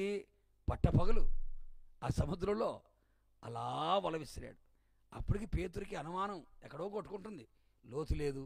పగటి వేళ చేపలు వేటకు పోయే వాళ్ళంతా ఎప్పుడు పోతారు? రాత్రి పోతారు. పగలు చేపలు కళ్ళు కనపడితే పారిపోతాయని రాత్రిపూట పోతారు. ఈయన పగటిపూట వల విసిరమన్నాడు. అసలు నా వల బాగు చేసుకుంటా ఉన్నాను ఏంది అనుకుంటూనే ఉన్నాడండి. సముద్రంలో అలా వల విసిరేశాడు. ఆ విసిరిన వల సముద్రంలో పడిపోయింది. పడిపోయిన తర్వాత కొద్దిసేపటికి అంతవరకు పేతురు వల లాగుతున్నాడు. కాసేపు అయిన తర్వాత వల పేతుని లాగడం ప్రారంభించింది. బరువెక్కువైపోయింది. బరువెక్కువై లోపల పేతురు మూలిగ నక్క మీద తాటికాయ పడ్డట్టుగా, ఒక నాయన ఇప్పటికే నా వల బాగు చేసుకుంటా ఉన్నాను, ఇప్పుడు నా వల బరువెక్కువైపోయింది. ఏ ప్రేమ జంట జీవితం మీద విరక్తి కలిగి కలిసి చచ్చిపోదామని చెప్పి సున్నిత కట్టేసుకొని ఈ సముద్రంలో చెప్పు ట్రెండ్ అదేగా. ఇప్పుడు ట్రెండ్ అదేగా. కలిసి చచ్చిపోదామని చెప్పేసి కలిసి చచ్చిపోదామని చెప్పి ఇద్దరు సున్నిత కట్టేసుకుని దూకినట్టున్నారు. ఆ శవం వచ్చి నా వల్ల పడ్డట్టుంది, అమ్మో అని అనుకుంటూనే ఉన్నాడండి. అంత లోపల ఓ చిన్న షాప్ పిల్లేసింది. ఆ షాపుకి నోరుంటే, పేతురు uncle don't worry be happy అని చెప్పి లోపలికి వెళ్ళిపోయింది. అంత లోపల కళ్ళు మూసుకొని మళ్ళీ కళ్ళు లోపల, పేతురు మామో నీ చరిత్ర మారింది ఈరోజు, నీ బతుకు మారిపోయింది ఈరోజు అని ఇంకో షాపు వచ్చింది. అట షాపులు వచ్చి మూజు చూపించి తాగు చూపించి నన్ను చూడు నా సోకు చూడని అలా పైకి వచ్చి అలా లోపలికి పోతా ఉంటే పేతురు ముఖం మీ ముఖంలాగా వెలిగింది, మీకులాగా వెళ్ళిపోయింది. అమ్మో ఏం పడ్డాయి సచిన శవం అనుకున్నా నేను. కాదు ఏం పడ్డాయి, చేపలే పడ్డాయి అనుకోని అంటున్నాడు. రావట్లే పాప, రాత్రి ఫుడ్ లేదుగా అంటున్నాడు, రావట్లే. అంత లోపల దరిద్రులే తోడవుతారు. అందుకే మనం సన్యాసులు రాసుకుంటే పొడితే రాలేదన్నట్టుగా దరిద్రులే ఉంటారు. ఈ దరిద్రులకి ఇద్దరు దరిద్రులు అక్కడ ఉన్నారు. ఏ యాకోబు యోహానా అన్నాడు. ఏం పేతురును అన్నారు వాళ్ళు. అర్జెంటుగా మీ పడవలు వేసుకొని వచ్చేయండి అన్నాడు. ఇప్పుడెందుకో అన్నాడు. చేపలు పడ్డాయి, త్వరగా వచ్చేయండి అన్నాడు. ఏం పేతురును, రాత్రి చేపల పడలో పడకపోయి లోపల తెల్లారికి జోకులు వచ్చినట్టున్నాయి. ఒరే జోకులు కాదురా చేపలు, త్వరగా వచ్చేయండి. అవునా, ఎట్టబడ్డాయి? ఈయన యేసు ప్రభు అంట నా పడవలోకి వచ్చాడు, నా మాటినో అన్నాడు. ఆయన మాట విన్నా, ఆయన మాట ప్రకారంగా వల వేసా, చేపలు పడ్డాయి, లాగలేకపోతున్నా, వచ్చేయండి అన్నాం. వస్తాం కానీ వాటా ఏమైనా మనం లాభం లేకుండా ఏ పని చేయరుగా. లాభాలు బామర్దులు ఏ పని చేయరు, ఏదో ఒక లాభం ఉండాలి. వస్తాం కానీ వాటా అన్నాడు. కాటా వేసిన తర్వాత వాటా చూసుకుందాం, ముందు మీరు వచ్చేయండి అన్నాడు. ఇది అంటేనే అసలు మామూలు స్పీడ్ మీద వచ్చారండి, మామూలు స్పీడ్ మీద వచ్చారా? అబ్బో తెడ్డి మీద తెడ్డేసుకొని క్షణాలు వచ్చి పడ్డారు. అంతెందుకండి పాపం ఈ పాస్టర్ గారు ఈ మీటింగ్స్ కోసం ఎన్ని పోస్టర్లు వేసి ఫ్లెక్సీలు కట్టి ఎన్ని రోజుల నుంచి ప్రార్థన చేసి ఊరంతా అనౌన్స్మెంట్ పెట్టి రండి ఏసు రక్షించును, ఏసు స్వస్థపరచును, మీ సమస్యలు పోవాలంటే మీ కన్నీళ్ళు తొడవబడాలంటే అని చెప్పి అనౌన్స్మెంట్ చేస్తే తెల్లారికి వచ్చింది ఇది కదా. అదే సమయంలో రచ్చబండ కార్యక్రమం పెడుతున్నాము, వృద్ధాప్య పింఛన్లు ఇస్తాము, ఇళ్ల స్థలాలు ఇచ్చేస్తాము, రుణమాఫీ చేస్తాము, పలానా రోజు సాయంకాలం 16వ తేదీ సాయంకాలం ఇక్కడ పెడుతున్నామని చెప్పండి. ఏంటంట ముసిలి, ఏంటంట పింఛన్ అంటున్నారు, నన్ను కూడా ఎత్తుకొని పో, నన్ను కూడా తీసుకొని పో. ఇళ్ల స్థలాలు అంటున్నారు, నన్ను కూడా తీసుకొని పో. రుణమాఫీ అంటున్నారు, నన్ను కూడా తీసుకొని పో, నేను కూడా వస్తా. ఎమ్మెల్యే వస్తున్నాడంటగా, నేను కూడా వస్తా అని లారీ ఎక్కుతా, చివరికి లారీ కింద పడతా, నన్ను కూడా తీసుకుపో అని చెప్పి సాయంకాలం కల్లా ఈ స్థలం నిండిపోదండి. ఈ స్థలం నిండిపోయేది కదా. ఊరికొద్ది పెనాలు కూడా తాగుతాం మనం. ఇళ్ల స్థలాలు ఇస్తారంట, రుణమాఫీ చేస్తారంట, ఏంటి వృద్ధాప్య పింఛన్లు ఇస్తారంట, అమ్మ ఓడంట, ఆ ఓడంట, ఈ ఓడంట అంటే వచ్చేస్తారు జనాలు కదా. వాటికైతే వచ్చేదానికి తీసుకెళ్ళు. ప్రార్థన అంతసేపు నేను ఆడ కూర్చుంటాలే, పింఛన్లు ఇస్తున్నాను చెప్పు. అర్థమైన వాళ్ళకి అర్థమైనంత. ప్రార్థన మాకు సంబంధించింది కోతులు, ప్రార్థన మాకు వద్దులే. ఏ ముసలమ్మ ప్రార్థన కంటే పోతావంటే అంతసేపు నేను కూర్చోలేను, ముద్ద పెట్టి ఈడ కూర్చొని తింటా, మైకైనా పడుతుందిగా, పింఛన్లు ఇస్తున్నాను చెప్పు, నన్ను ఎత్తుకుపో అంటది కదా. కాటా వేసుకున్న తర్వాత వాటా చూసుకుందామంటే ఏం పరిగెత్తుకుంటూ వచ్చాడు జనాలు. తెడ్డి మీద తెడ్డేసుకొని మొత్తం మీద వచ్చి మొత్తం కలిసి లాగితే 2 పడవలు నిండిపోయినాయి. ఎన్ని పడవలండి?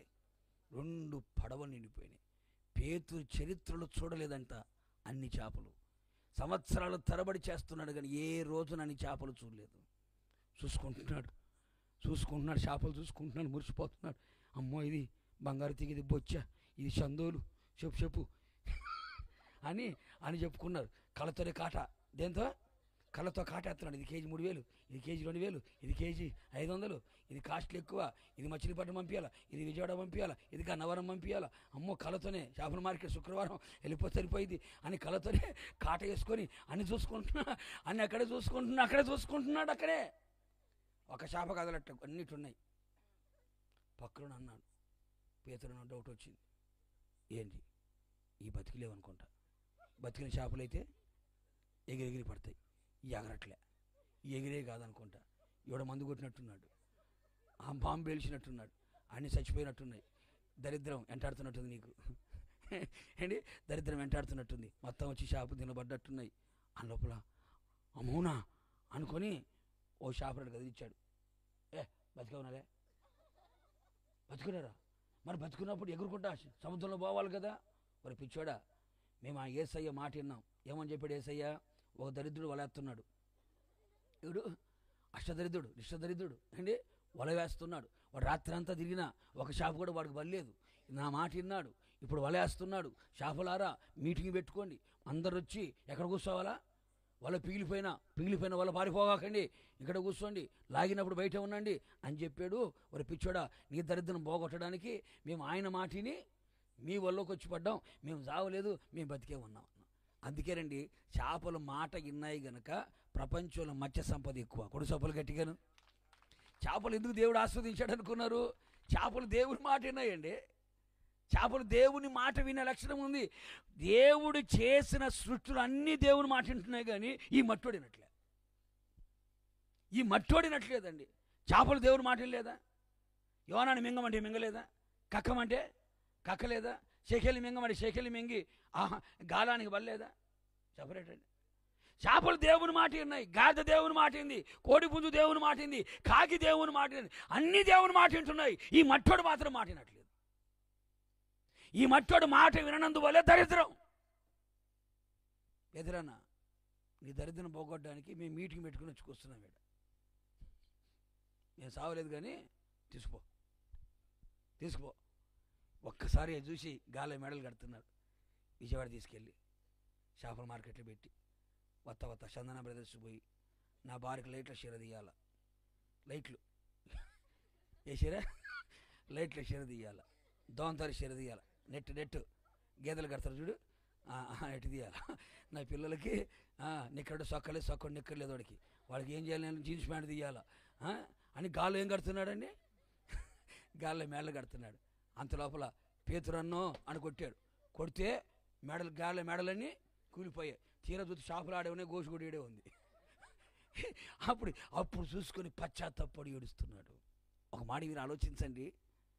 పేతురు అంతకుముందు తన జీవితం రాత్రంతా ప్రయాసపడ్డాడు, ఒక చేప లేదు. దేవుని మాట విన్నాడు.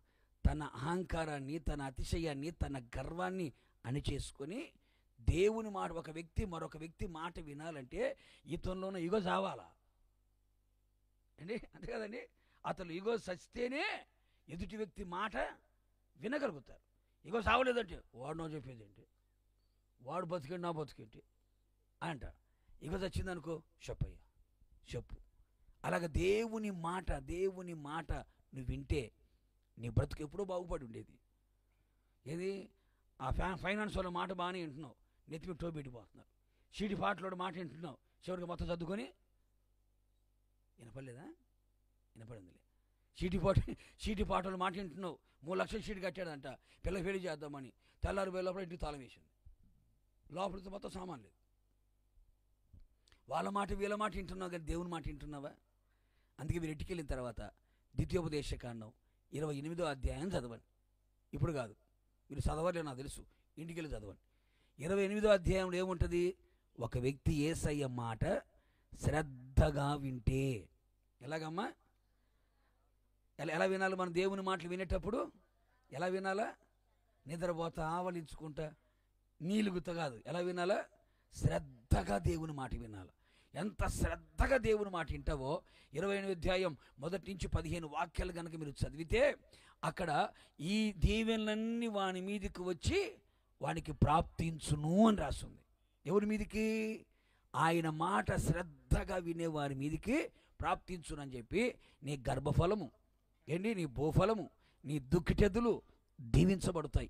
నీ పిండి పిసుకు తొట్టి, నీ గంప దీవించబడుతుంది. సకాలంలో వర్షాలు కురుస్తాయి. ఆకాశం మంచి ధరనిధి నీ కొరకు తెరబడుతుంది. నీ మీదకి వచ్చిన శత్రువు తిరిగి వెళ్ళేటప్పుడు 7 దారుల్లో పారిపోతాడు. నువ్వు తలగా ఉంటావు, పైవాడిగా ఉంటావు, అప్పిచ్చేవాడిగా ఉంటావు. నీ ప్రయత్నాలన్నీ కూడా దేవుడు సఫలం చేయగలుగుతాడు.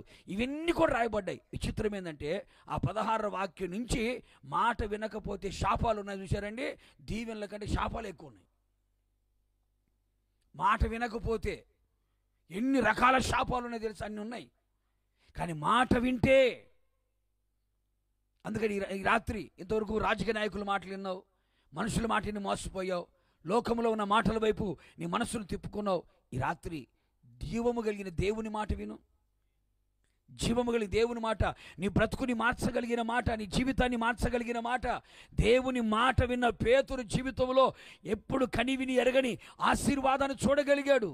తన శాపం కొట్టివేయబడింది, దరిద్రత దూరమైపోయింది, చేతుల కష్టార్జితాన్ని అనుభవించగలిగాడు. ఈ రాత్రి నీ జీవితంలో ఓ గొప్ప ఆశీర్వాదం చూడాలని కోరుకుంటే నా దేవుని మాట విను. దేవుని మాట వింటే కలకల్లాడుతున్న కళ్యాణం కల తప్పిపోతే, దేవుని మాట ప్రకారం వాళ్ళు చేసినందువల్ల నీళ్ళు ద్రాక్షరసంగా మార్చబడి కల తప్పిపోయిన కళ్యాణం మళ్ళా కలకల్లాడలేదా? నీ జీవితంలో గొప్ప సంతోషం, ఆనందం కలగాలంటే, దేవుని కార్యాలు నీ జీవితంలో జరగాలని ఆశపడితే నువ్వు దేవుని మాట విను.